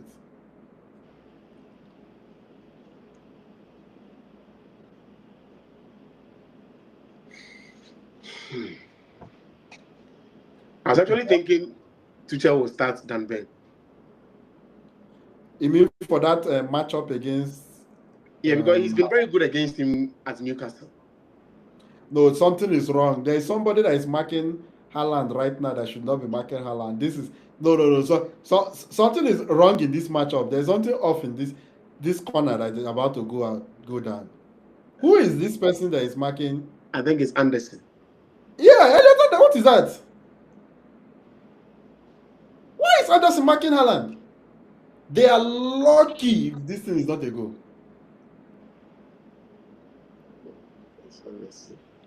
Oh my God, there is so much panic for the English players in this corner. I'm telling you, I can see it all over their faces. No, the thing is, Haaland has scored against everybody on the pitch. All the defenders, the back line, he has scored against everybody. Every team they play for, they know what he can do to them. So obviously, this is a regular customer. They know. Why is Kane not on Haaland or Gay? What is going on here? Elliot Anderson is actually the one following Haaland. It doesn't matter how you look at this thing. If that ball comes on Haaland's head, we know one winner in that battle. And that's what I was initially thinking they'll play Dan Ben, but Dan Ben is also not he doesn't have enough pace. So in the event that he's caught on a break, Haaland will have an easy goal. But when all through there's a goal. They should start calling me a prophet. Start calling me a prophet. I should be called a prophet. This is not too difficult. I know it's hard I know this is difficult. This is not too difficult. We have been watching football. I've watched too much football. I don't like this. I watched too much football for this. I watched too much. Watch Haaland does to Elliot Anderson. Look at exactly what Haaland does to Elliot Anderson. See, that is a bad matchup. Don't people prepare in training? Danny, you're the only okay. And anybody that is listening on the chat, this is what bothers me about coaching and preparation. This really gets on my nerves. Why is Elliot Anderson defending Erling Haaland? I'll do applause again to this time. Because I knew that was a goal. There's nothing you can do about it.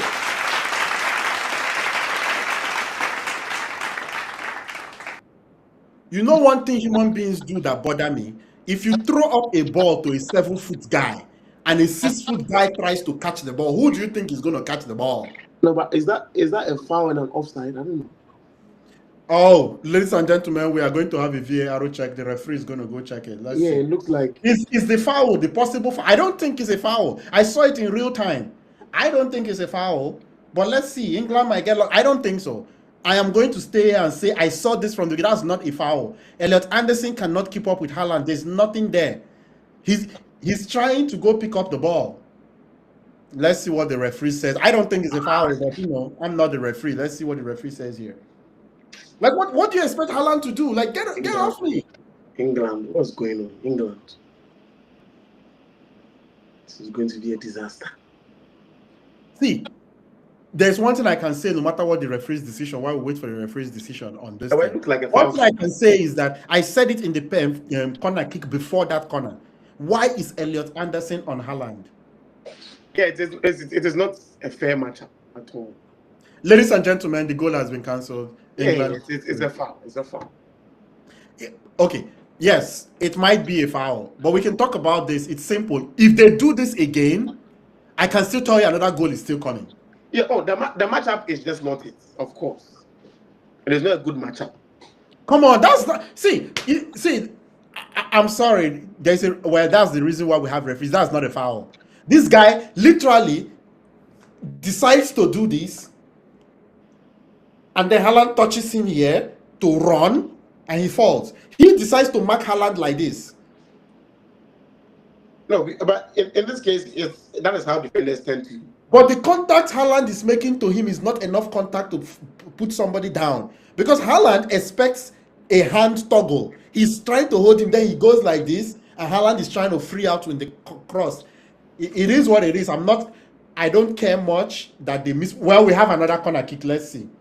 We have another corner kick. Let them put Elliot Anderson on Haaland. Let us see. We have another corner kick. Let us see now. Haaland goes to the front post. You see? Haaland nearly gets a free header again. Goes above him. Like, that's not a matchup. Like, what is going on here? What is the coaching staff doing? No, I think clearly it is easy. This is Haaland. I'm sure he's enjoying himself because and Haaland tries to get off of him again, and he gets to the near post and nearly knocks the ball, gets a clean header. Haaland is enjoying himself. He knows all of them, and he's beating all of them. So there's nothing new here that he hasn't seen or experienced yet. I am confused how you come up to that matchup in your corner matchup. What happened to McGay? I think the only person that I feel can match him up in terms of like the energy and then the height is Dan Ben. And I've seen Haaland has scored just once against Newcastle. And almost every time there's a matchup between him and Dan Ben, it's always a good tussle. Oh yeah, no, I agree with you. Like, I really think you got to find some level of physicality, because you know what's crazy with that? We are focusing on Haaland, but you got to match up against Solot as well. And obviously, we know the Norway team is very tall in general. That are generally very tall players. But I think Elliot Anderson is a complete mismatch. Like, if I look at the whole team, it's one of the last people I'm going to give. I will put Kane before. I will put Gehi before. I put Elliot Anderson on him. Those will be the two definitely. I will put Jude Bellingham on him before I put Elliot Anderson on him. But I think sometimes you need your creative outlets to be outside the box. Yeah, just so when you have to hit on a break, there are good ball carriers to take the ball away from your end. But I think it was good to see John Anirise in the stands. I don't know whether you saw him. Oh, I think I missed. I think that was during the substitution, right? Yeah, John Anrisi. He's Yeah, last. former bullet striker for Liverpool. Defender, which striker? Anrisi was No, no, not. no. I mean, I remember a few of his long range Oh shots, yes, like bullet strikes, Taiwo kind of he strikes. was a madman. Madman. Taiwo strikes.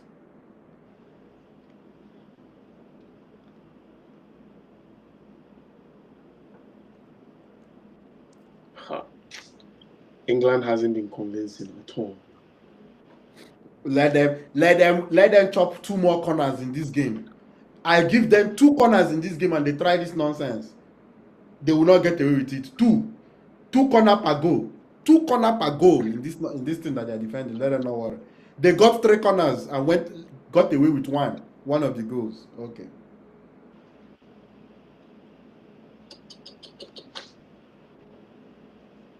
And if I am Norway right now, I feel very good about those centre backs, John Stones and this guy. If they are scared to put 2 of them on those corners, now I want to put the ball in the box and see how they react to crosses in the box. Oh yeah, and funny enough, John Stones hasn't played enough games this season, so you can tell he's still a little rusty.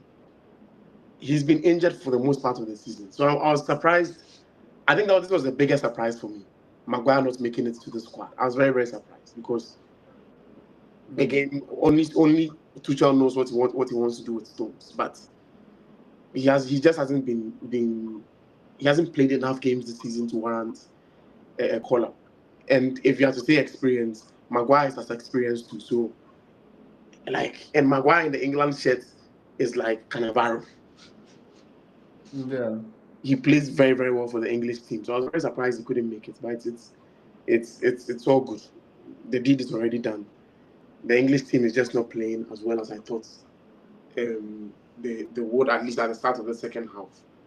And as usual, the one thing I can tell is Tuchel would have to show me his genius, because even me, I would not have stomach to do what Tuchel did. And the point I make with it is, apart from team chemistry, if these guys don't destroy your team chemistry, Oli Watkins hasn't touched the ball. Ivan Toney hasn't touched the ball. yeah, Like, a lot of these players won't, even though those players come to the World Cup and not touch the ball, you want to have their options. yes. The only thing I can think of, in my opinion, if genuinely I determine that these players affect my team chemistry, that's all. Yep. That's all. Apart from team chemistry, why don't you want the chance to bring in Maguire? Like, for me, that's my own thing. Like, I don't have to start him. Like, if there's any player that's not going to be in my starting lineup, it doesn't mean anything. I also want to have the ability to call on a Cole Palmer. I am not a big fan of Phil Foden. If you ask me, I would have brought Phil Foden. Just the ability to call up some kind of players. And one thing I would say is that those players, if they are healthy, they are very competitive players. Who knows what happens over the course of the tournament? Yes. They find their competitive energy during training, right? I think it's the logic is understandable, but on the other hand, too, if you take a player like Maguire into the tournament and he's on the bench, Maguire has, outside of the playing field, he has his own team within the team. He has a family that is very loud. Yep.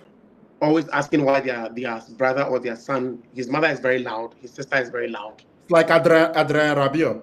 Exactly. If you want to bring Rabiot, you better be sure.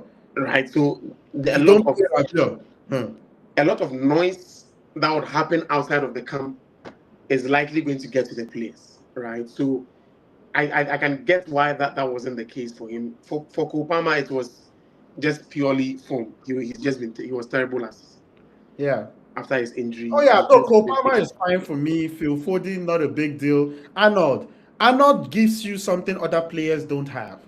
You just want that. No, sometimes you're behind by 2 goals. You don't need to defend. That's where you need Arnold. But on the other hand, Arnold is not good at defending. That is the issue. But that's the point. I mean, like in a game where you're down 2-0, you don't need to defend. That's where you bring in Arnold. But how many times will you get? Because tournaments are knockout. When let's say you get to the knockout phase of a tournament, it is less of how nice you are playing and more of being pragmatic. Yeah. And if you know anything about Thomas Tuchel, that is why he struggled at Bayern Munich. Because Bayern has a DNA. Bayern has a coded way in which they want the game to be played. And Tuchel is unorthodox. He likes to play outside of that. For him, it is I want to win.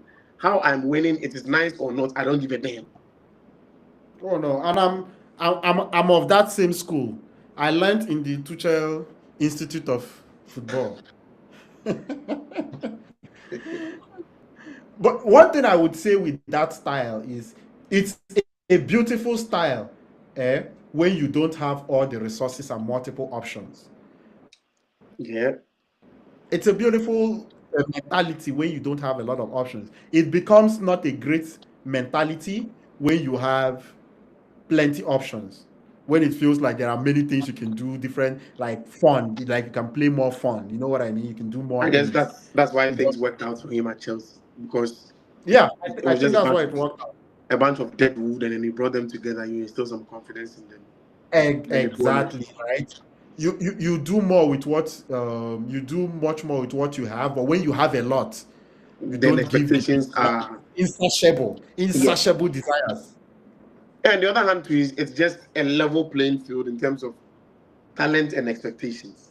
Right. Yeah, But if you take a team that nobody expected to do anything, you are under less pressure because you can experiment more because yeah. nothing is expected of you anyways. Oh yeah, and the team was not doing well either way. So your experiments, if it works, Exactly. looks like magic. Exactly. If it doesn't work, that's how we are playing. Exactly. So it's more or less okay. It wasn't working before I came, and it's not working with me. So it's not like Oh I'm yeah, doing anything you wrong. see exactly the point I made. Solot is coming out for Nusa, right? Which is exactly what, in my opinion, you could have done if you thought Solot was not playing the wings well. No, they need a different option. Yeah, So yeah. they've become a little predictable. Solot gives you, I go close to the byline and try to cross in. Nusa Nusa Nusa's role model is Neymar, so he likes to play like Neymar. Yeah. He doesn't have the skill set of Neymar, but he's okay. Oh, so it's both Oscar Oscar Bob. Bob and Nusa are coming in, which is good.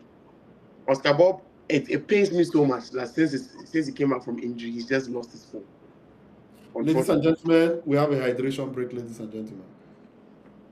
Fox Sports ad break. Yeah, but go ahead. Yeah. right? Since he came back from his injury, I think he's now been sent to Fulham.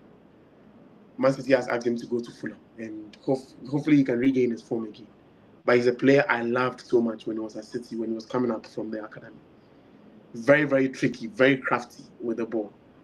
And now at this point, they need something different with Musa. They need something different. And hopefully he'll be very quick, either with taking on Konza, bringing him to his right foot and bending the ball like he did against Cote d'Ivoire, or finding Haaland as fast as possible because they need to catch England on the break. And that is what he's been brought in to do.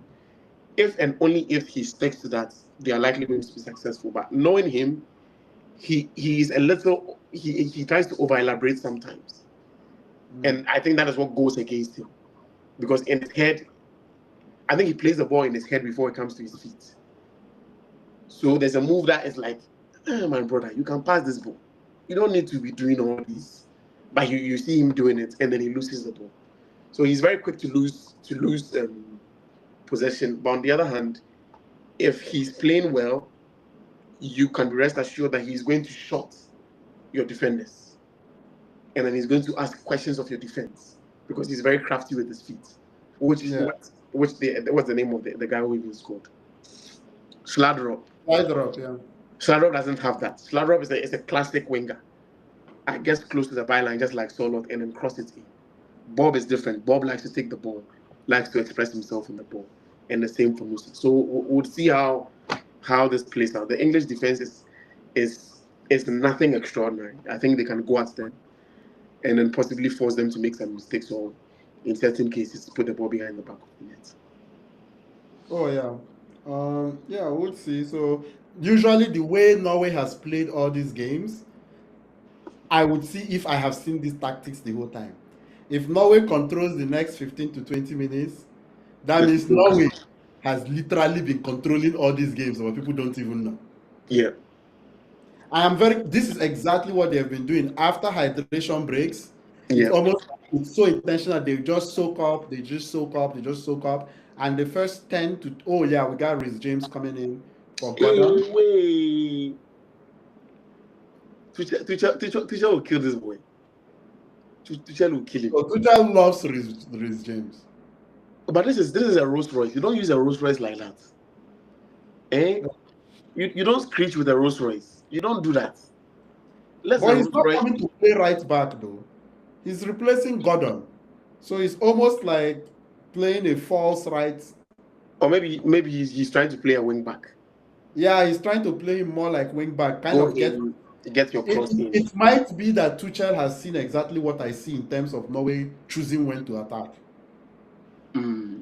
And he's loading up more on that, holding on. Where is Jordan Pickford going?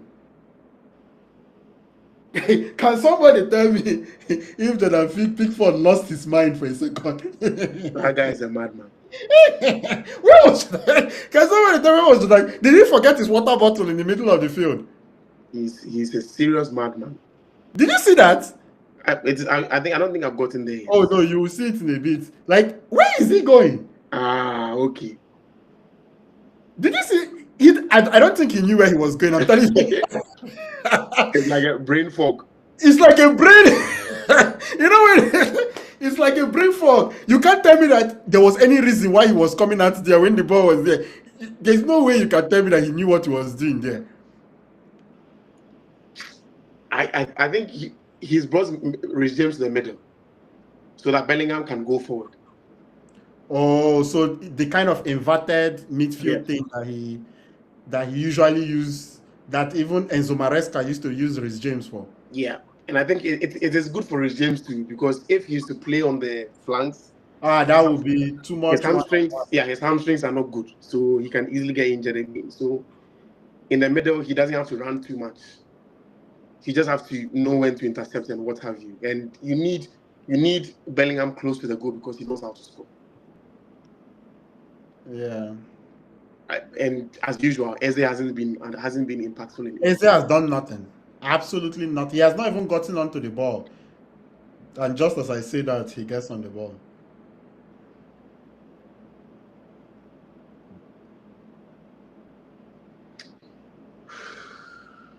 England. Yeah, Tuchel plays a very similar Mourinho style. This style of if the winger comes against a winger, you, the winger, on the forward, better come and help your right back. Of course. Like he demands it of you. Oscar Bob.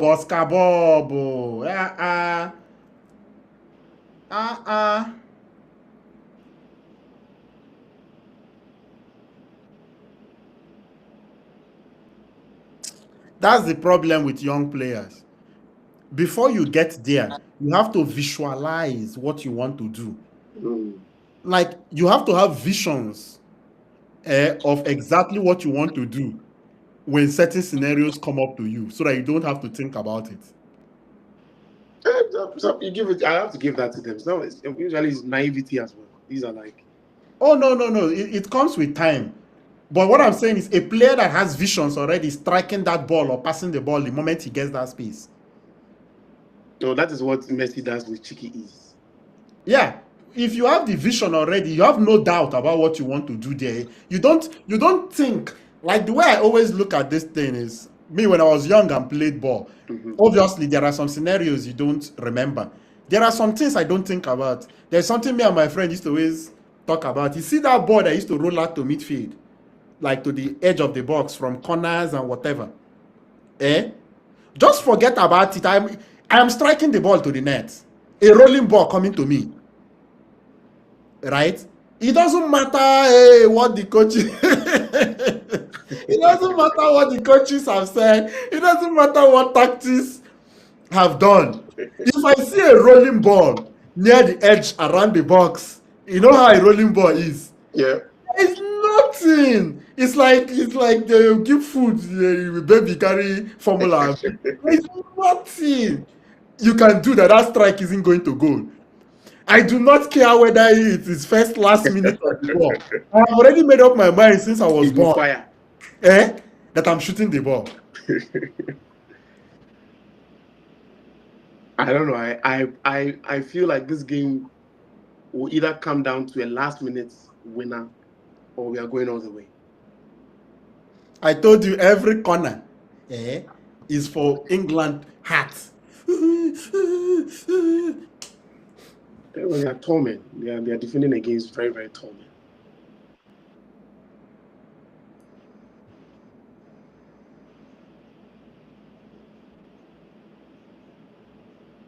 Dang. Where is Jordan Pickford going, ladies and gentlemen? I cannot explain what Jordan Pickford is doing right This is now. how Pickford plays, even at Everton. Where is he going? He has his bozo moments.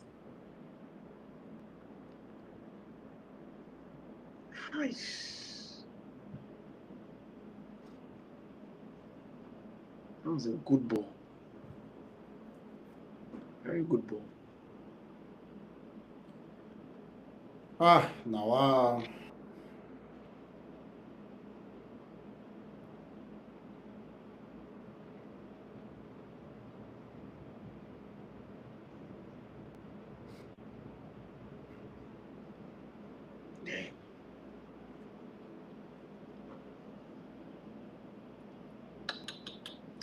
Eze has been terrible. Yeah, and the problem I have with Eze is Jude Bellingham was playing that role very well. Just to make space for you, it's just... Yeah, that is why Tuchel has now pushed Bellingham forward because Eze is not giving him what he wants. Yeah, Eze is not doing that. And you know what's bad about the new move that Tuchel made? Eze is not even falling back. Watch his position when England tries to go forward next. And watch, Bellingham is trying to move up, but Eze is not coming to midfield. So you literally are playing -1 right now. No, but I think he's pushed Eze to the wings. That is what I'm seeing.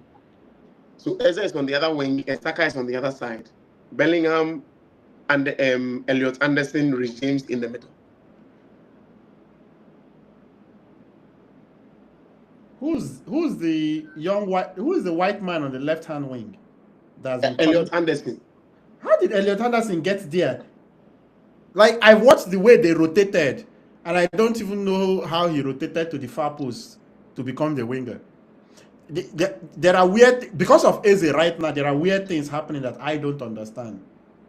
Yeah, I think if Tuchel had his way, you take him out again, but he can't.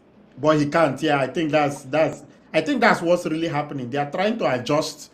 I think this Eze entering the game they are trying to adjust to it. That thing was a goal. Jordan Pickford left his line. Like, there was no reason to leave your line.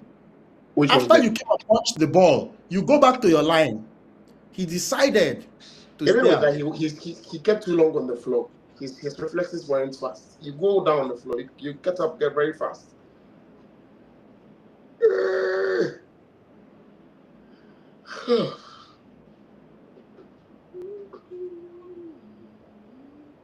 No be smart thing, no. I don't know why I say like calamity, then they try to organize. Kane self know the sit-up. You see, this is one thing I said. This is definitely Norway's tactics. Yes. You see them hold the ball now. They hold the ball comfortably. They are not playing like they want to give you the ball. They are holding the ball that we're going to do something with it.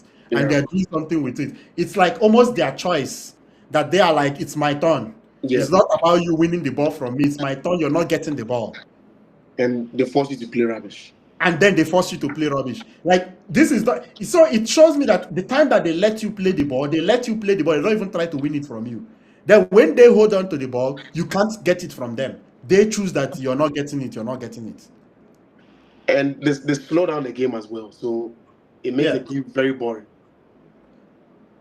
It's like they just kick the ball around, kick it around, kick it around. and then they send it into the box exactly how they want to send it into the box. Yes. They don't, and every time that they control the ball like that, there are at least 2-3 balls that get sent into the box.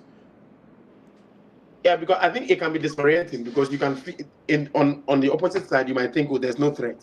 There is no threat yet. You just keep watching them passing the ball. Next thing Exactly. you have to defend. But what I am impressed with is this conscious effort. You know, so many times a team that is not on the ball, they might choose to be on the ball, but they cannot hold on to the ball. Their midfielders cannot complete passes. Yeah. Right?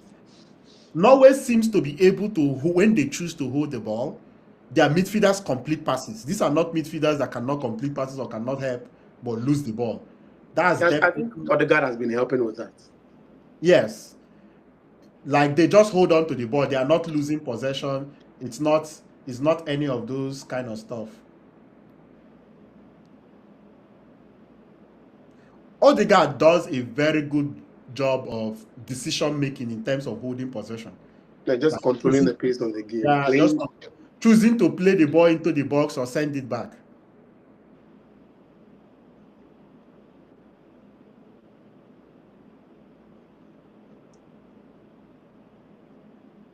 Another corner for Norway. Wahala for England, though.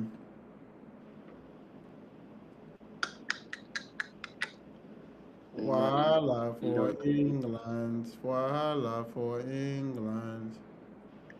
England is tired. Wahala for England. Wahala for England.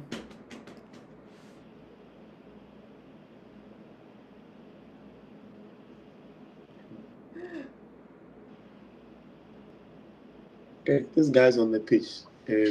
Magnum. Carlson Magnum. Oh. The chess guy. The Oh yeah, the unbeatable chess guy that they beat. He wants to go and cry. in the man para. No, go rest. He's Norwegian, so it's good. It's good he's around. Yeah.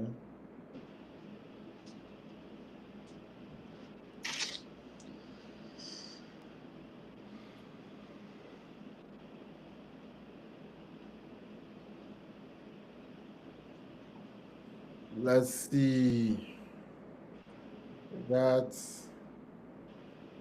We got somebody saying 67% Norway, so we got somebody going with England to win the game at this point. Thank you so much if you're watching the stream. Thanks for actually joining the poll. Don't forget to leave your comments, like, share, and subscribe as well. City Dice Sports on YouTube and X. Hope you're enjoying the game as we are. Right now, Norway just controlling the ball.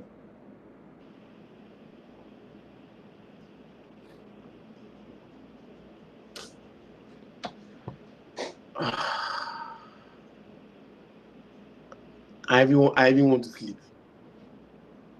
No, this is where the action happens. So the next 15 minutes is where a winner is born. Or you can get 30 minutes to go and sleep and then we come back for penalties, maybe. Yeah, Norway is just too boring for me. I don't know.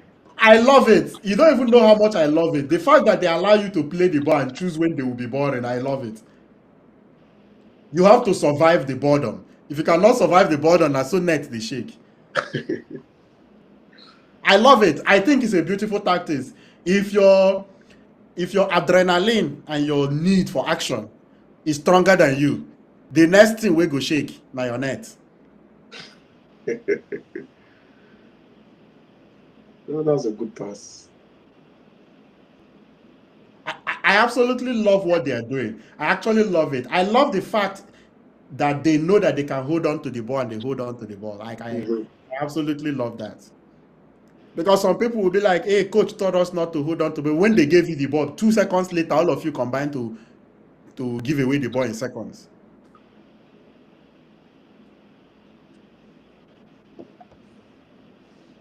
Let's see if there's going to be a last minute dagger. That's what this game is poised for right now. A game winner, a hero, heartbreaks. Well, the heartbreak is normal. Somebody for Hey, somebody must chop that one at the end of the night. For euphoria to happen, scatter scatter must occur. Absolutely.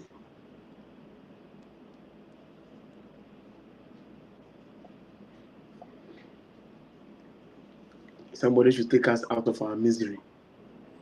I beg. So this time is David Beckham. Okay, we have Jet Spence coming in. I think they are playing in Miami, so I think they even trained on Inter Miami's facility, the English team. Oh, okay. So Nico Riley out, Jet Spence in. Yeah, I think for a young defender, that's a good move. Focus levels might start becoming low. Mm-hmm. Yeah, focus levels might start becoming. One person we should consider checking his focus level is Jordan Pickford. I'm telling you.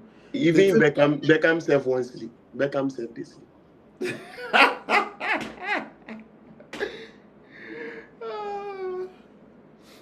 Oh, God.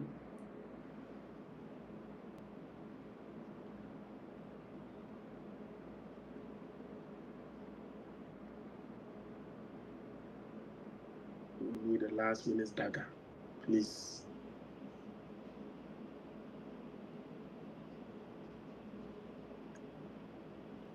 And I can understand where the game has gotten to. The teams, especially England, they are reluctant to move the ball quicker. Oh yes, no. For me right now, this is good football. This is excellent football. This is exactly how football should be. 1-1. Don't get crazy. Probe. Excellence. Oh yes. No go. Bukayo Saka nearly did it.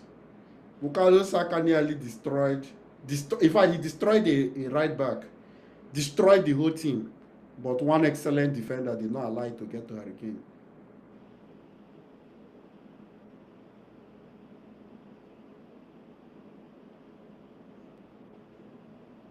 Oh, okay, that was a good interception. That was a beautiful interception. That's what we call excellent play from Saka. Dangerous ball, past the keeper. It's a goal. Without that interception, say just a simple tapping, it's a goal. That was like excellent defending. Absolutely excellent defending right out there.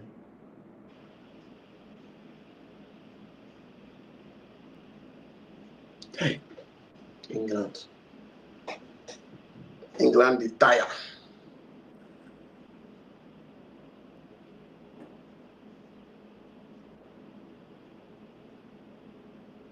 Yeah, that was an easy goal.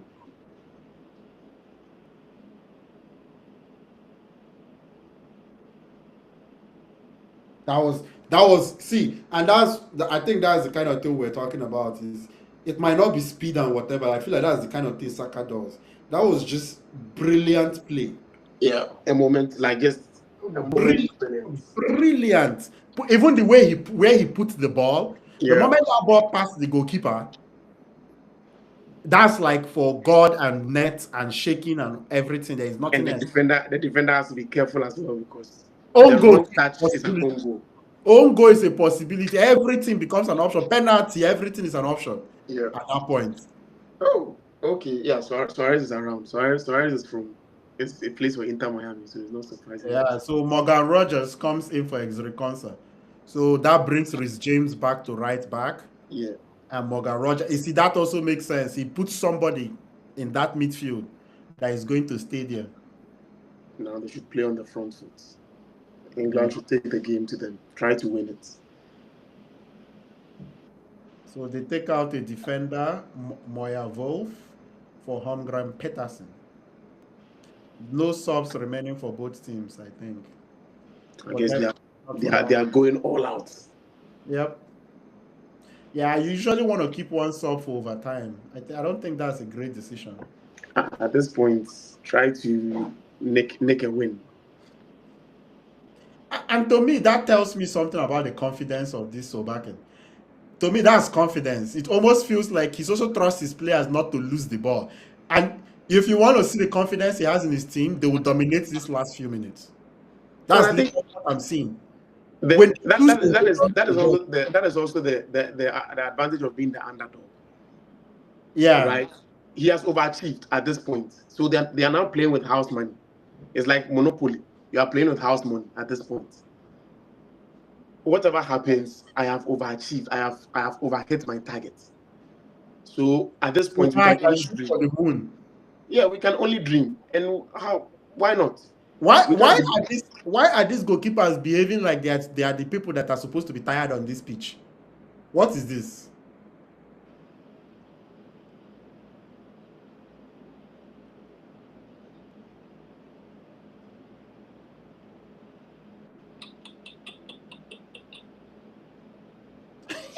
Tuchel is like hit them. Yeah, like he's holding onto the ball. Hit them.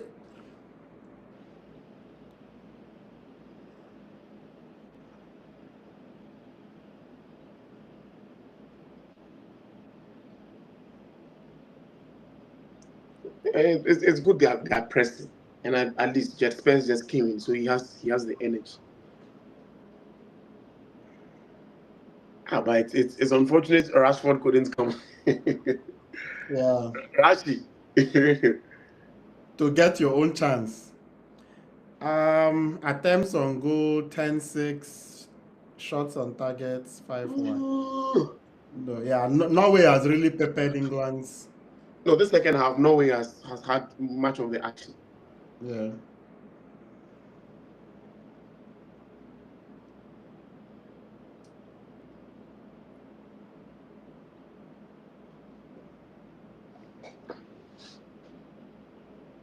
Man, I know use Hurricane play. Oh. He's a Sao. He's a knight of Saint something in somewhere. Oh. If that is so far the only player, what's his name? Donald Trump has tweeted about. See, you see Sir Hurricane, you know one thing Norway has done very well? He has not even touched. They need a great. He has not seen road to touch ball anywhere near 18 to show his technique. No, the thing about Hurricane is Hurricane can easily be marked. He's one of those strikers that they are good, but you can take care of him as well. Right? So Hurricane has never been a striker. He I don't know. He has a predatory instinct, but I'm never scared of him like that. Oh, but there is something he does well. When you say you want to mark him out of the ball, he goes gets the ball himself. Exactly. Yeah, they come. He goes and gets the ball, like for sure. I've never been scared of him as a player like that, but because he can easily be marked out of a game. But so far, so very good. What's the name? The Norwegian team. They've played the game to their own preference and perfection, and it's working out well for them so far. Oh yeah. So we got 4 minutes. 4 minutes to go. We got an injury timeout here for a Norwegian player. Oh, is this the moment we get a hero? Hero! Is this the moment heartbreak, or do we get to watch 30 more minutes of this tactical, in my opinion, absolutely tactical brilliance going on here?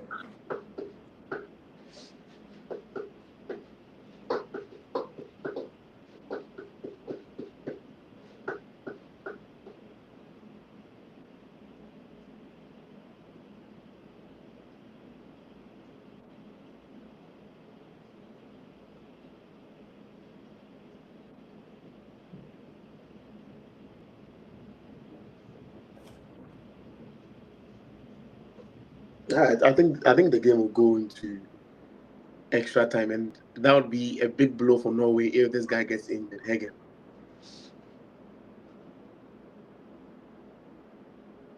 It will be a big blow because they can't make any changes anymore. Yeah, I think that was a bad decision to use their last change. I just, that's poor. To me, that's poor coaching. It doesn't matter what you do, you save one sub for injuries. Even though you have only 2 subs for the game, you save one for injuries. I think on the other hand too, it's also the mindset of I believe we can win the game in regular time. So let's throw everything at it. But yeah, you don't have to change a player to throw everything at it. That's my point. It doesn't matter. That's true. You don't. Yeah, you don't have to change that last one player to throw everything at it. I think it's just like the way I kind of look at things like that is if you have 5 subs, just assume that you have only 4. Mm. You always have 4 till maybe you're losing the game or something, or you're in extra time, or that kind of thing. You cannot be in a draw game going to possible extra time and you use up all your 5. It's just poor because now I feel like the players have a full 30 minutes. Okay, I think they get one more substitution if you go to extra time. Yes, that's so. I don't think so. You don't think so? I'll look that up.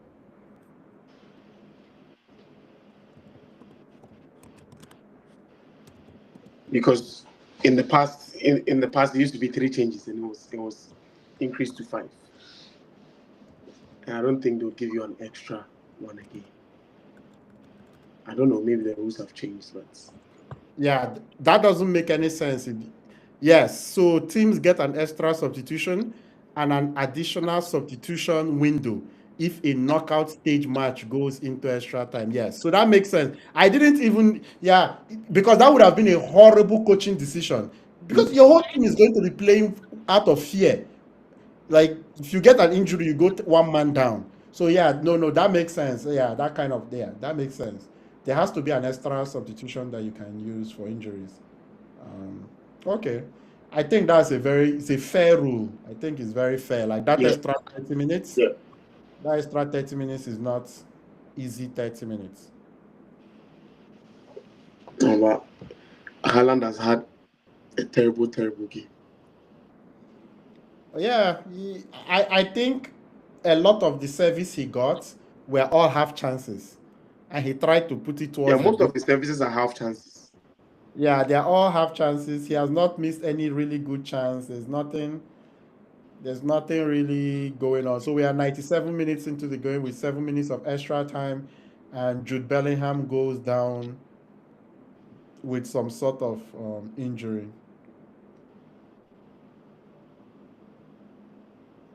And they are calling for a free kick against the English players are looking for a free kick. It seems like a very unfortunate coming together. Like, And that can even be a carded offense. yeah.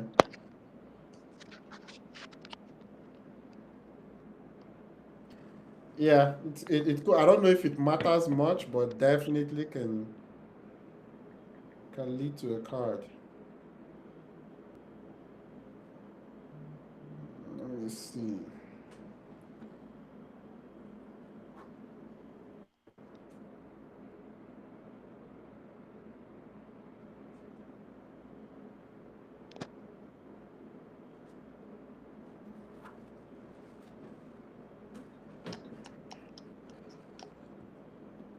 I don't know. So we'll be heading into overtime, ladies and gentlemen. Yep. Let's see.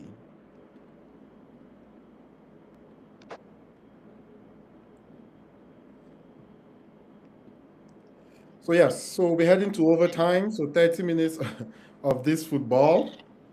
I gotta make sure that they've blown that final whistle before I assume. England just lacks creativity. Which you would expect. Am I shocked? Do they really have very creative players? They lack creativity seriously. So let's see. So we're going into overtime. Extra time. We got extra 30 minutes. Are we going to get a crazy 30 minutes? Or are we going to have more of the same? Yeah, this brings us back to the Solot chance. You pass to Haaland 2-0. Yep, that was it. You pass that ball a little bit more composed, and this would not be happening. But here we are, overtime, the first overtime in this quarterfinals that we're getting. so far in this round of the FIFA World Cup 2026. I'm going to do a little breakdown here. Let's take a quick look at the stats. We're gonna take a look at that together. Let's see.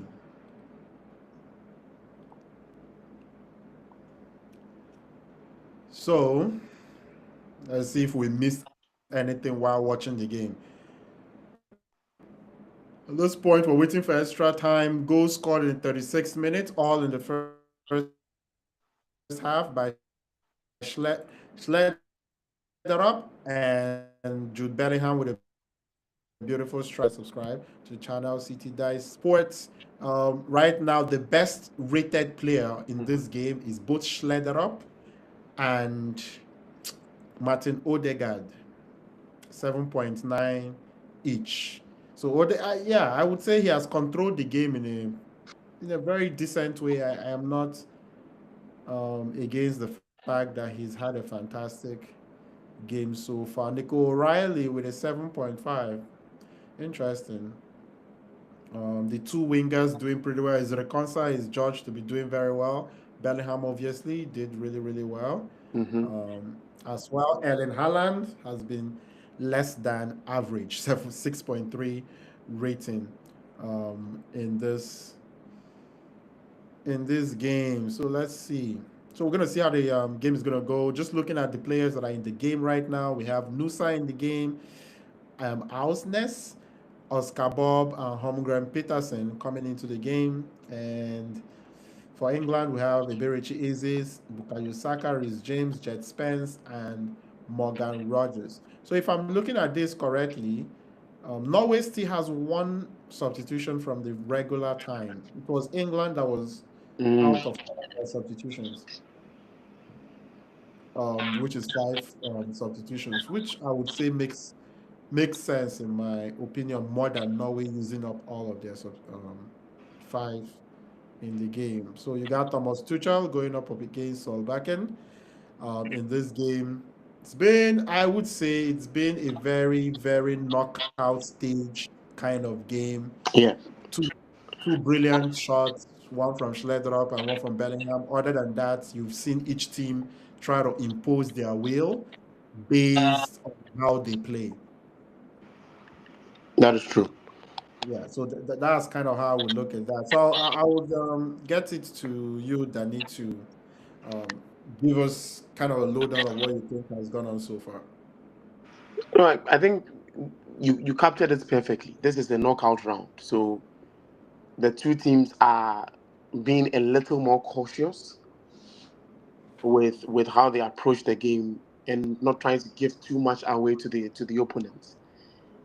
By way of maybe playing on a fast break or trying to string passes together as fast as they can. So it, it's an entirely tactical battle, and for an untrained eye, it won't be enjoyable. It will feel very boring. But all in all, we are watching a knockout game, and more often than not, this is how most knockouts play out. The aim is to conserve yourself as much as you possibly can, and then take opportunities when they avail themselves. And at the moment, both teams seem to have played that way.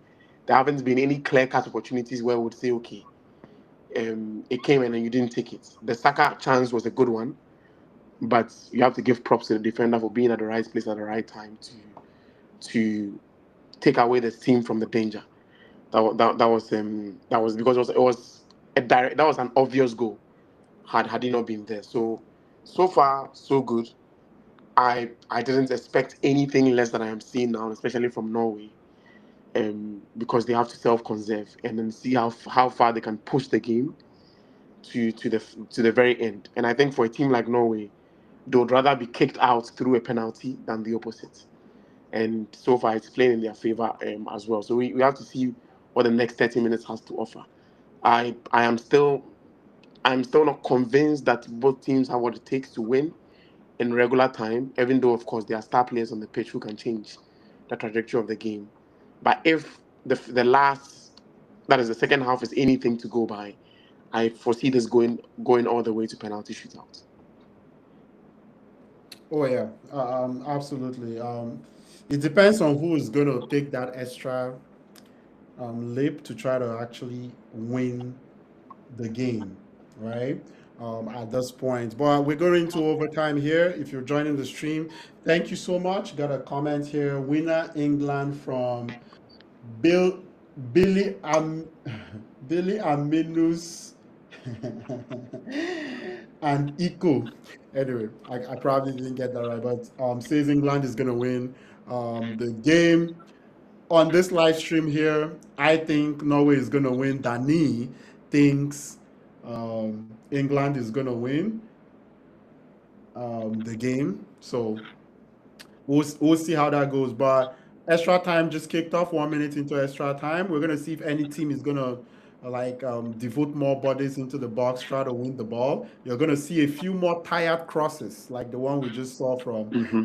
Osaka in the game. So that's kind of expected at this time of the game. So you will see a few more tired legs. If you can try to put somebody on the run and you have better legs, you're gonna see a few more. I can already see a few tired. We've got a corner kick for England here. There's a lot of. This is a battle to Yeah, let get me to get the end. my charger. This is gonna be a battle right here to get to the end. Thank you, Billy Aminu, for your comment there saying England is gonna win. It's anybody's game at this point. We get to penalties, and heroes are gonna be made, and heartbreaks are gonna be shared. Yeah, none of the teams got here by accident. So Oh, absolutely. It's if you look at it in a way, these are the two of the top eight best teams in our universe, as we know. So didn't get here, kind of expected. We got a cross here. No, Haaland, stop complaining. There's a cross coming in. That is not the time to complain to the referee. You go handle it. I said it. Haaland, you are complaining. Kane is going to score. No, you're not ready. You don't know what is going to happen. Oh, yeah, yeah. so again, sometimes you have to do with the moment. Some players are not used to the moment. Oh, yeah. This is Haaland, not the time to complain. This is the moment where you just play the game. And then when the ball goes out of play, you can go, oh! Woo! Ladies and gentlemen, welcome to the hero moment. we have a goal. There we go, ladies and gentlemen.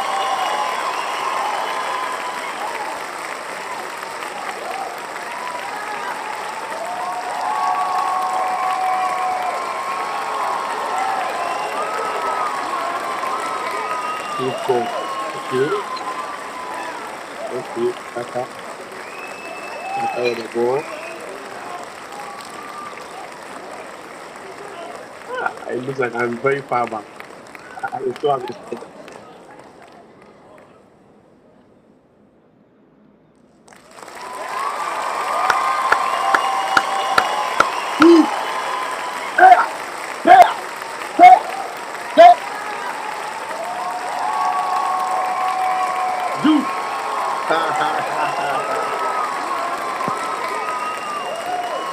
Big moment, big players show up. Let's go.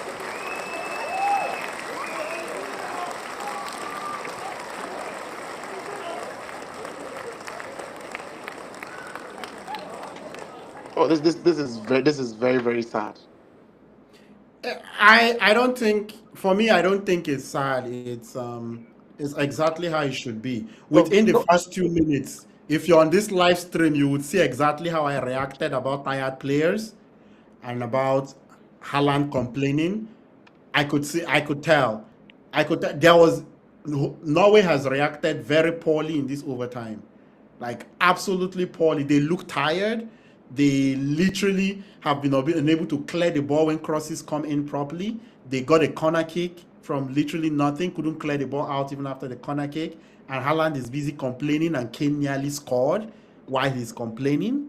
I, I, they acted, and then the goal, all the defenders were all flat footed when Jude Bellingham goes in. Like, yeah, there's just one team that has the physical, like intangible. Like it's just what Thomas Tuchel is doing right now, getting this team prepared. They no. just look For more. me, I feel it is sad because of how good the keeper was in the game against Brazil. But he already made a mistake in the last minute of the game that bothered me when Jet Spence chased him down. Those are mental Yeah. mistakes. You're not supposed to be physically. In my opinion, your goalkeeper is not the person that is physically tired. He can be mentally tired because you remember he didn't see the ball. We were complaining about Jordan Pickford, and I was like, his own problem is that he has not seen the ball Yeah. for a long time. He didn't see the ball at all, right? So to me, that's like an example of what can be like a serious like issue. And I think this also speaks to his current status because he hasn't been keeping in his team in the La Liga for almost. He's kept just twice all through the season in the La Liga. So quite clearly, he's just not a top keeper like that. And he's old. He's 35 years. Oh yeah, absolutely. Yeah, yeah. But I feel like I could see that coming. Like I could totally see that coming. In a way, like few minutes before then, I could see the tiredness. I could see Haaland, in my opinion, complaining unnecessarily. Few minutes later, they leave Hurricane on the far post for a Mm-hmm. free header, and it just and then Jude is reacting before every other person. You can smell blood. I But think they totally smelled blood. and you have to give it to England because this is a team that has played in the knockout round. They were in the final of Euro 2004. Yeah, No, they've been to the final twice. Oh, yeah, they lost against they were in the Spain. semi-final of last World Cup, I think. No, Yes, was it the World they, Cup? they've Yeah, been last. they've been knocking on the door and they know what this moment entails, right? And they're showing up accordingly. And again, you have a player in the mode of Bellingham in your team. He knows what it feels like to play at this level because Yeah, he's done that with Madrid. yeah. Oh yeah, like yeah, I think so.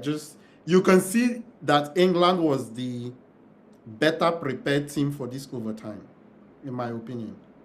It was very clear that they were the most likely going to score. Yeah, But from how Norway plays a very conservative style of play, and they haven't fed Haaland as much. So that's also going against them because your entire play is to conserve play and then get Haaland to work some magic, and you haven't given him enough to feed on. So it's going to be tough. yeah. Uh, that's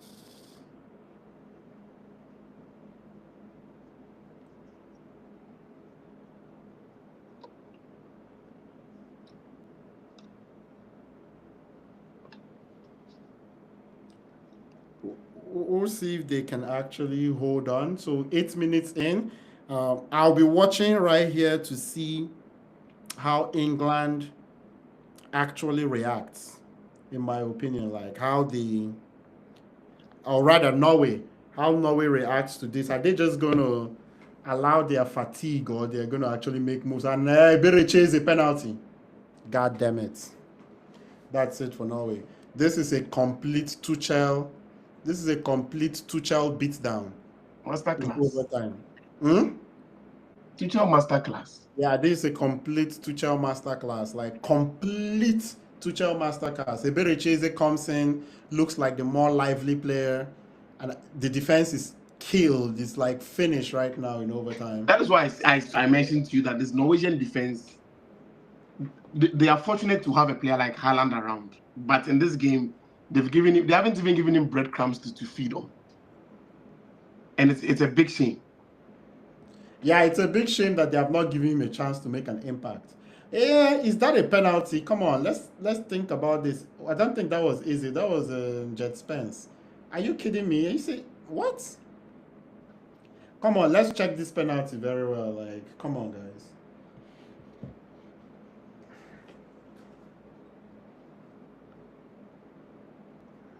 But is he checking VAR?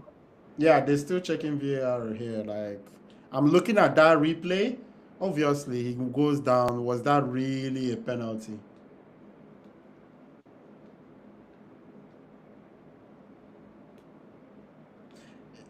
Yeah, the referee is gonna go take a look at that penalty. Yeah, I think that penalty is up for discussion, in my opinion.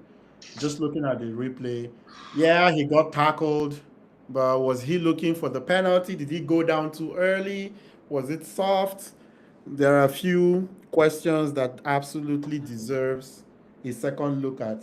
So Jet Spence comes in, the player puts his body on him, and Jet Spence puts his leg. Yeah, nah, I wouldn't give that as a penalty. That's kind of, it's almost like yes, you would fall. It's not simulation, but Mhm. you're you're almost like I am teasing. waiting for it to come. Yeah, you're kind of teasing the player to. It's not simulation or diving, but I don't think it's a penalty. I wouldn't give it. After second looking at that a second time, I wouldn't give it. It doesn't look like a penalty to me either. No. I No won't take problem. this as a Okay, penalty. so we cancel that penalty and we give Norway life. Now, this is what we call when you get this life, if you don't do something with this life, that's now a problem. Did he give the penalty? No, no, penalty cancel. Yeah, it's not a penalty. Now, yeah, this is the life Norway absolutely needs. And I'm going to be watching the body language for the Norway players to see exactly what they try to do with this. I will be watching the body language closely.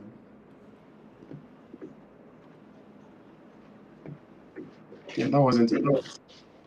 No, that wasn't at all.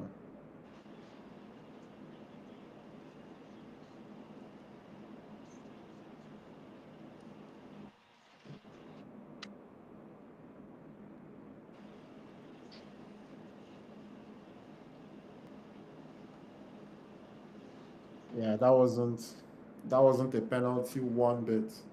Yeah, I am not. Yeah, as I've said earlier, I'm a fan of VAR. There are some just obvious things that we can all watch, and more than one person can. A significant amount of people can agree that we can move on from that Mm-hmm. and not a penalty. Like, and to be honest, if you watch it in real time, look like a penalty, and that's the big thing, right? Like, things happen really fast. Like, you wouldn't also blame the referee for giving the penalty. It's really, Yeah, it's 50-50. yeah, it's 50-50 and something that if you looked at over and over again, you would probably decide what the referee decided. But in real time, he was definitely like he kicked him and whatever, right? But how did we get there? Oh, is that a penalty for Norway? Oh, yeah, that seemed incidental. With VAR, we taking a look. We'll see. So Nusa trying to make an impact. Oh, definitely not a handball. Gay had his hand tucked in his body.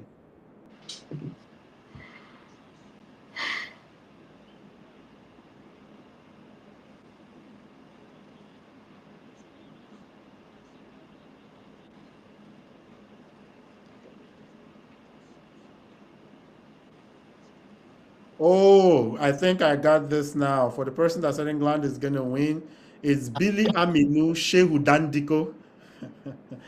Thanks for tuning in and thanks for complimenting and leaving your comments on this channel.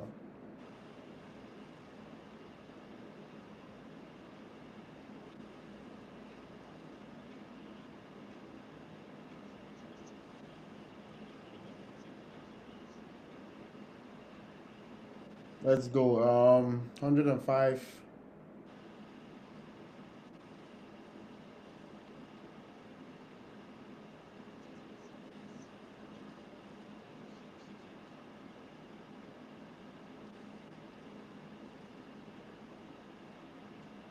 How much time have they played so far? Yeah, so 105 minutes into the game, so we're almost done with the first half of overtime. Extra time. Oh, my So stream is delayed. Norway would have a full 15 minutes to do something. I think they are showing a little life right now, but they didn't show life. They almost got down 2 goals. I'm still not impressed with their effort. Well, they'll have 15 minutes. Maybe they just want to get to the break, take a break, drink some water, get some hydration. No, I think at this moment it is you do it now or you are going home. You are going home anyways, so you might as well just do it and But it, see but the what problem I happens. had with them wasn't just like wanting to do it. They looked tired. They looked not physically fit No, for but the. this is how they've been playing throughout. That's why you say you Yeah. enjoyed watching them. This is how they play.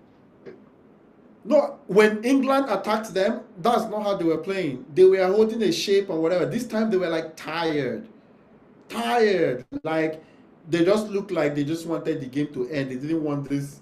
They didn't want any part of this 30. Then England looked like they were happy to get 30 minutes to come at them. England looks excited for this 30 minutes to come at this Norway team. Now Norway doesn't want any part of this. Well, they would have to figure something else in the next 15 minutes. Well, we got 3 minutes added time in the first extra time, so gotta Solot, get through that first. Solot has himself to blame. Seems like a long time ago. Right now, Haaland is just Haaland with no Yeah, service. it's just a clear case of inexperience. They haven't been here before. They don't know how to act. Yep. Right? You haven't been here before, so you just don't know how to act. England has been here for the past 5 years, almost 3 times.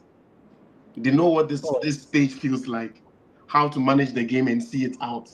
That's why I'm like, I'd rather a more worthy opponent against Argentina than another Norway, because Norway will go and waste our time.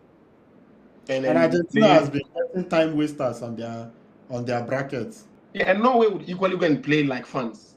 Though, like we are happy to be here, and we don't have time for that.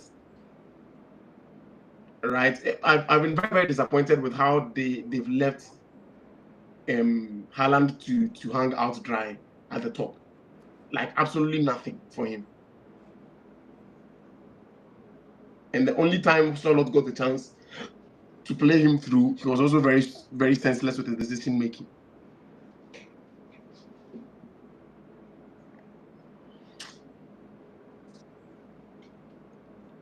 Yeah, the coach is frustrated right now. I don't even think it's the players don't want to listen to him. The players just are not able to move. They look so tired. That does not make any sense in my opinion. There are 5 players here that did not start the match. There are 5 players that doesn't have the same fatigue excuse on the pitch. So I don't see why there's just so much space and like little running. There are 5 players that don't have the same fatigue excuse in this game. Oh well. We're gonna take a tiny, teeny break. We are going to take a teeny break, and Norway has 15 minutes to send this to penalties, or say bye bye to the United States and the FIFA World Cup 2026. Say, go get yourself some water. You need energy right now, Nusa. You have no reason to be tired and be doing that. This thing you've played only less than 30 minutes, eh? No, for all the substitutes right now, they don't. I don't. If I am the trainers, I won't even go and give you for water. I'm rushing to the players that have played most of the game. The other 6, 7 players that has played almost all of the game. Those are the people I'm rushing to go and give water. Why am I? You people go and find your own water by yourself. Like there are people that genuinely needs it right now. You guys shouldn't be that tired.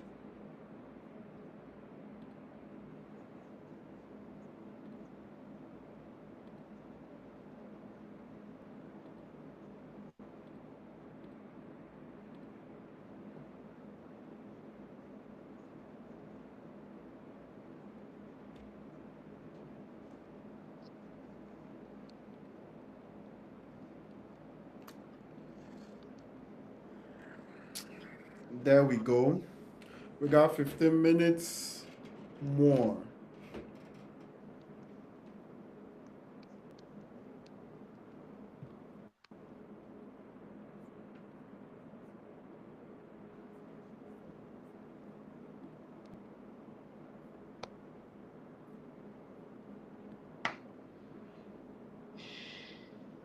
And to everybody watching on X as well, thank you for stopping by um, as well. Hope you enjoyed the content. Hope you're enjoying the game. If you're for England, I'm sure you are right now.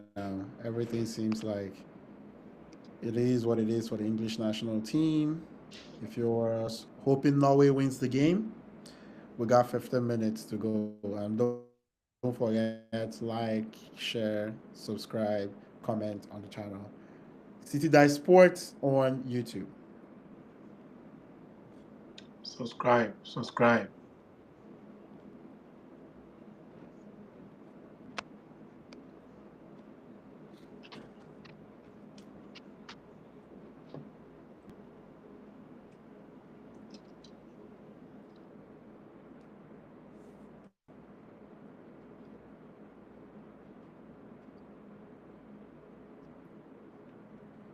Okay. Haaland is on the bench.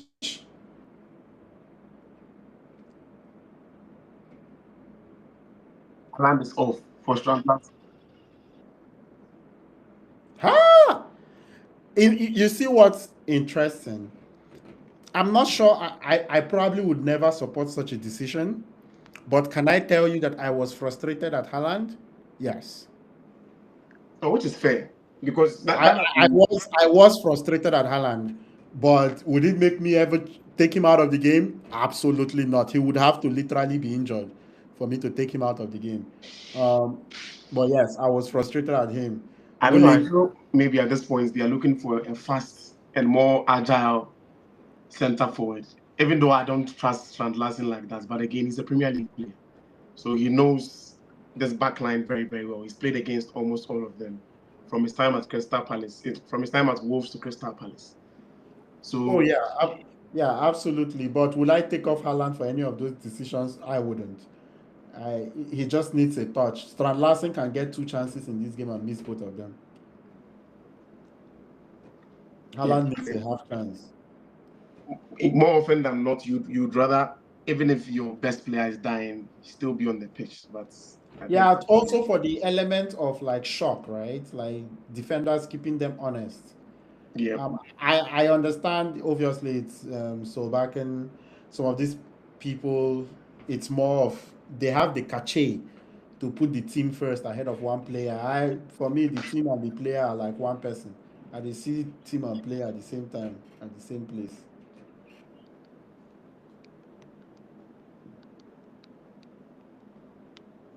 But other than the fact that you're looking for a change of style, I think Haaland did some annoying things in that first extra time. And as you said, even before, to me, those annoying things, he's not had much of an impact the whole game.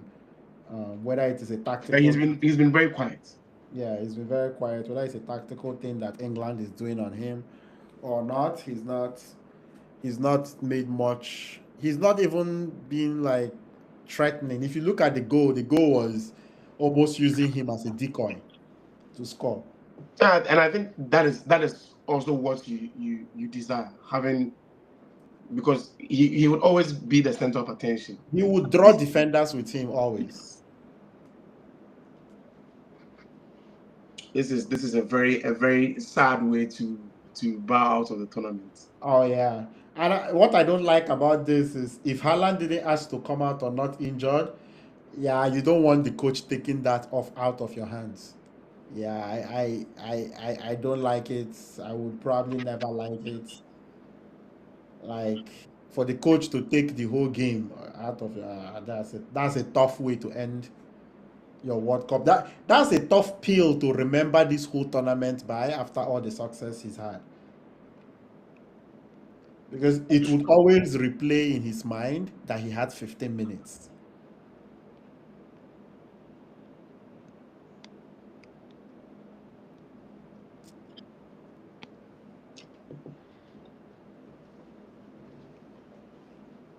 This has been a disastrous game for him. Disaster.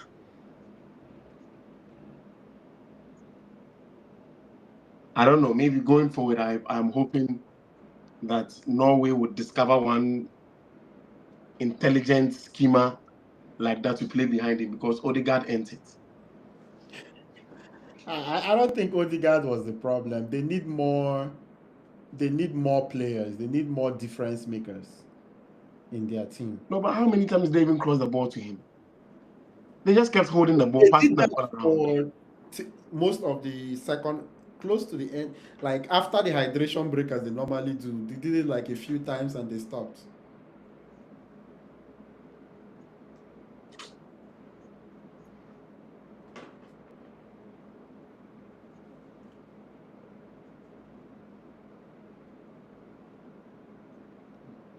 Yeah, in a country of that population, they already have a Haaland, a former footballer's son. They will not find plenty. So a lot of the players are even former. Not a lot of them, but about 4 or 5 are sons of like former footballers from the previous generation. So it's no surprise that the transition is happening that way. Yeah, Hopefully, that's what I'm saying. That's why I say it's also very difficult for them to get a pool of talent. It's yeah, a small country with a good life that lives long. yeah, yeah. Very content, very They're comfortable, very very, content, high very, salary very earning. rich. Yeah, Their educators' children wants to be educators because they get paid well.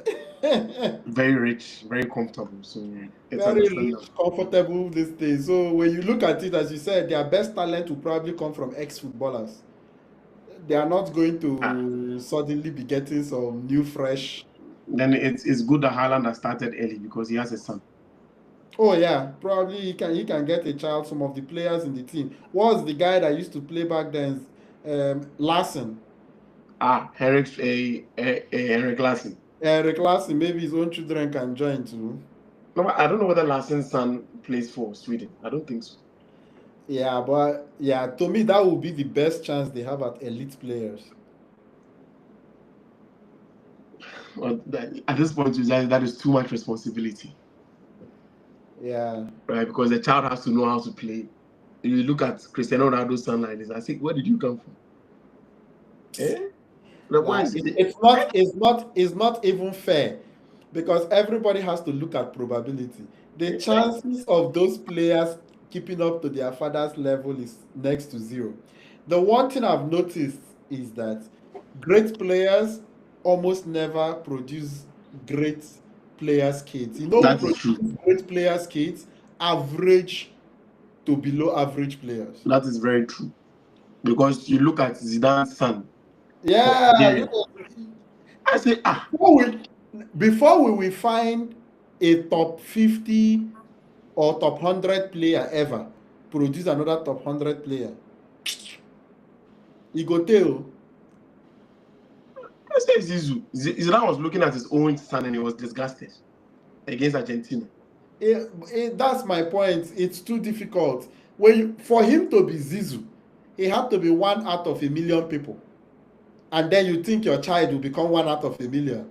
You must be breaking the bank twice. Eh? That is the problem we are suffering with the Ayew brothers in Ghana. Who? The The Ayub Ayew brothers. By force, we want to make it work, but it is not working.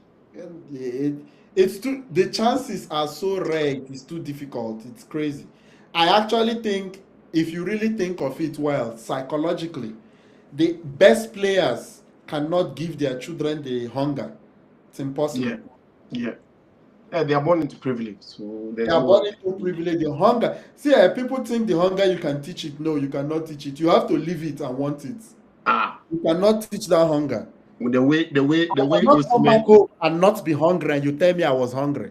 You can try. the way Osimhen runs, you can tell this man has been hungry. Yes, that's my point. This man But don't you know tire. what? Osimhen cannot tell his child to run hungry when there is food in the house. There is a difference between when reality hits you, how you run, and when somebody tells you reality is not real, how you move. There's a difference. That is true. And I am of the opinion these days that I don't even overstress anymore about. I'm like anybody that thinks that it is too much talk. When reality hits you in the nose, nobody will tell you to wake up every morning with a different type of mindset. Yeah, if it is not innate, forget it. You can't be taught. It has to be Yeah, innate. you have to experience it. Great players cannot offer it to their children. There's no way Cristiano Ronaldo's child can be anywhere close to him. If he even gets a career in football where he's a respectable player, he's lucky. That one is a streamer. He's streaming. He's streaming on Twitch. Oh yeah. Look at LeBron's son now. He's even an NBA player because of his father. There's no way I'm going to be close. Even now, Let's just say all star. Let's not even say all great player. Just all star. Nowhere. Even that one safe. You'll be very fortunate if he's still in the league by the time his father retired. You go to the G League. No, the day his father retires is the day he leaves the league. He's going to the G League. His father's influence is good enough to give him a spot. Exactly. It's either you are retiring to the G League or you are going overseas, China somewhere. And of course, there's too much privilege to go overseas now. Yes. If he only goes right now to stream on Twitch, he will make more money than any overseas country can give to him. No, but he's also part of the crop of superstar kids who feel like they can outdo their father or step out of their father's shadow. I said, my brother, go and find some stream to stream and stop fooling. Look at David Beckham's son. David Beckham's son was like, my father has pushed me, giving me a lot of privilege. Nothing is happening. I want to be a chef. Oh yeah. Now he's cooking. He's cooking on YouTube. And why I say that, even when you are mediocre, you will make more money than even trying to chase your. And I think chasing your parents' shadow is just too difficult because everybody over criticizes you because of it. But if you go and do any other thing, you will be way more successful doing anything else. Exactly. There will be too much. It is a big shame because you look at even the Bellingham brothers. Yeah. Job is not as good. Yeah. But then there's like always the comparison. Oh yeah, there's always unnecessary comparison. Like it's easy which to is get. Unfair to him. Very, very unfair. You would not find it 2. Where you won't find 2 now. It is incredibly too difficult. It doesn't work there. It's like how Chelsea signed all the 3 Hazards. Eden Hazard, Togan Hazard, and Togan. Which one was the other one? It was the third one. He was the youngest one. And all of them. At least Togan even had a semblance of a playing career at Dortmund. Yeah, I went to Dortmund and is it Bayer Leverkusen or maybe something like that. But you just can't match up. It doesn't work that way. But I think the average to below average players can produce star players because I feel like they carry the disrespect they carried in their career and the hunger that they could not get to. They can pass it to their children. Yeah, look at Haaland and his father. Yeah, like the average to below average can really bring superstars. Yeah. Really, really bring superstars. And why I say that is that your average to below average doesn't get the same lifestyle your star players had. That is true. They don't get the same lifestyle that your star player. Just because everybody was a professor doesn't mean everybody got to the same level. You know what I mean? So it's not really the same life. So sometimes they're able to find their own. Classic case is Haaland and his father. His father was not. Oh, yeah. His father was an average player. Oh yeah. And you pass on that hunger to your son. Oh yeah, you pass and the then hunger.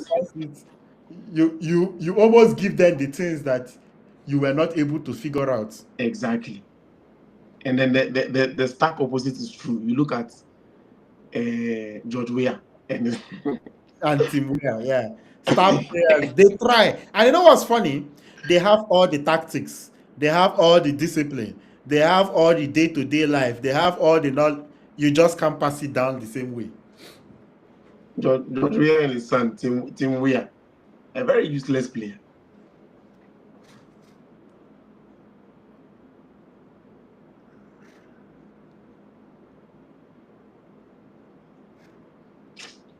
Norway, it's okay. You have tried. Go home. You were my dark horse, and you lived up to expectations. But now it's time for the big boys. It's now to the top 4, top 4 dancers. Yeah, it's time for it's serious business now because yes, we understand. Now you've tasted what quarterfinal looks like. Come back again in 2030. Come back again and see if you've bred another child. Thank you.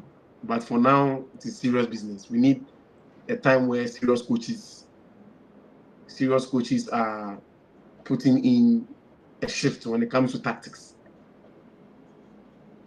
Yeah. and making adjustments, in-game adjustments as the game is ongoing.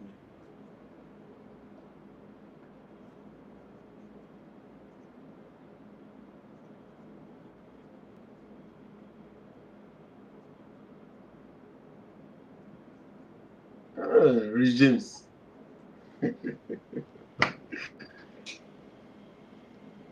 Norway.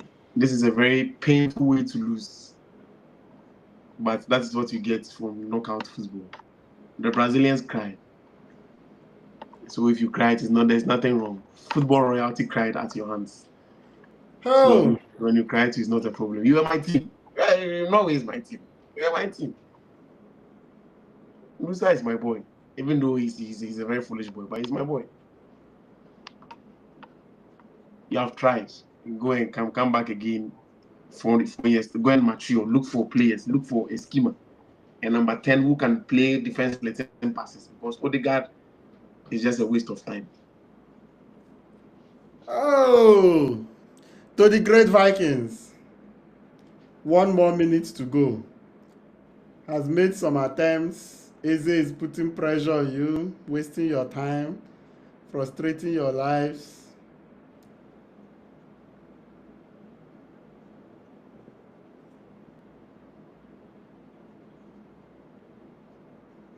I like how the English boys have seen out the game um, without red card, without yellow cards to their key players. Bellingham is out. Declan Yeah. Rice out. They can rest. Jet Spence has been spectacular.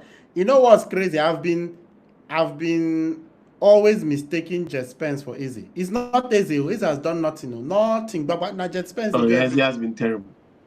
Eze has been completely useless. That substitution of Eze and Derek Abe, Eze Rice or where you are useless. Rice.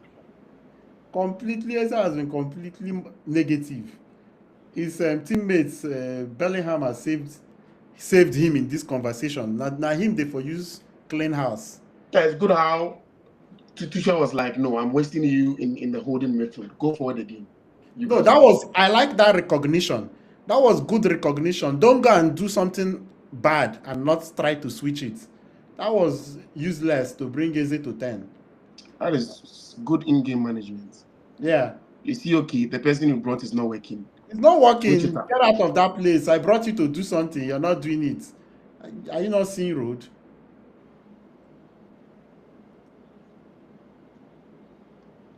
Referee, close, I beg. You have tried. Now we have to switch. We beg. We don't tire. This game they don't really like. Imagine that you are tired. Waiting call they happen for fame. No, those ones are getting paid. We are not getting paid. We are just talking. Hey,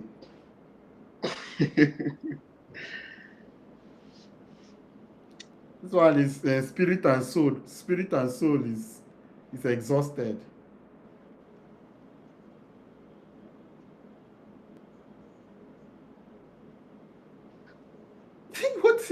what is Nusa and Escabob doing? Oh Lord. They've been terrible since they came on. Oh, but two of them has just it has been like two kids that does not understand their role on the pitch. The two of them have been consumed by the moment. Completely, they have really shown how young they are.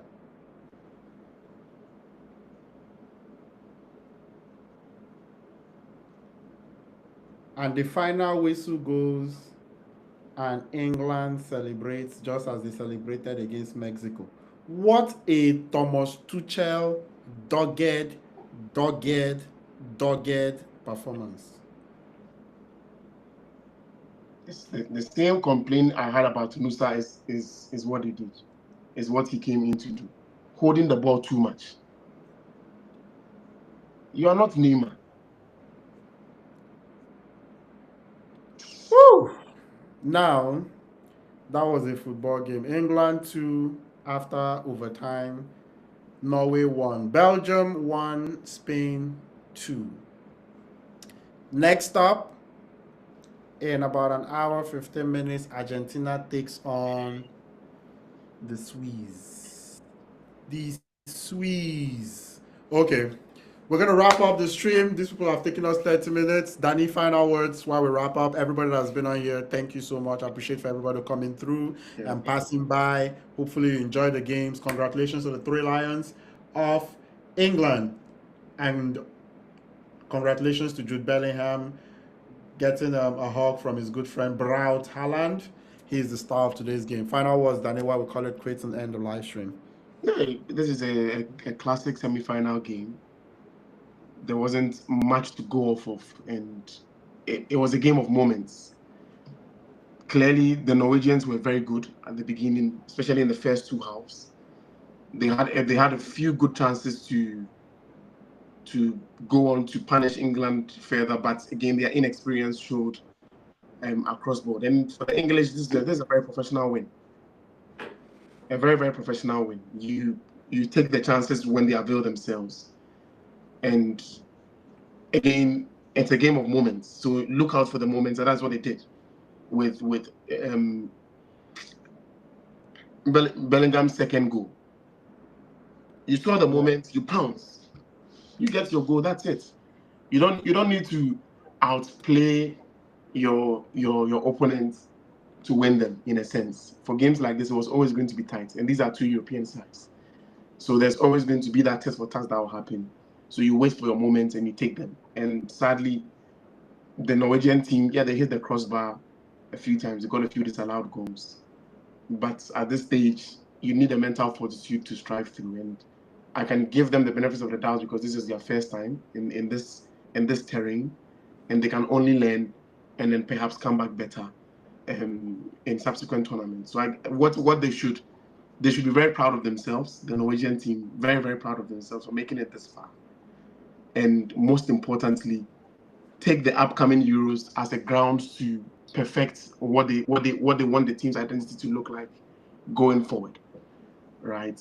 So far, so good. They've had a success of a tournament, and they have everything to be proud of.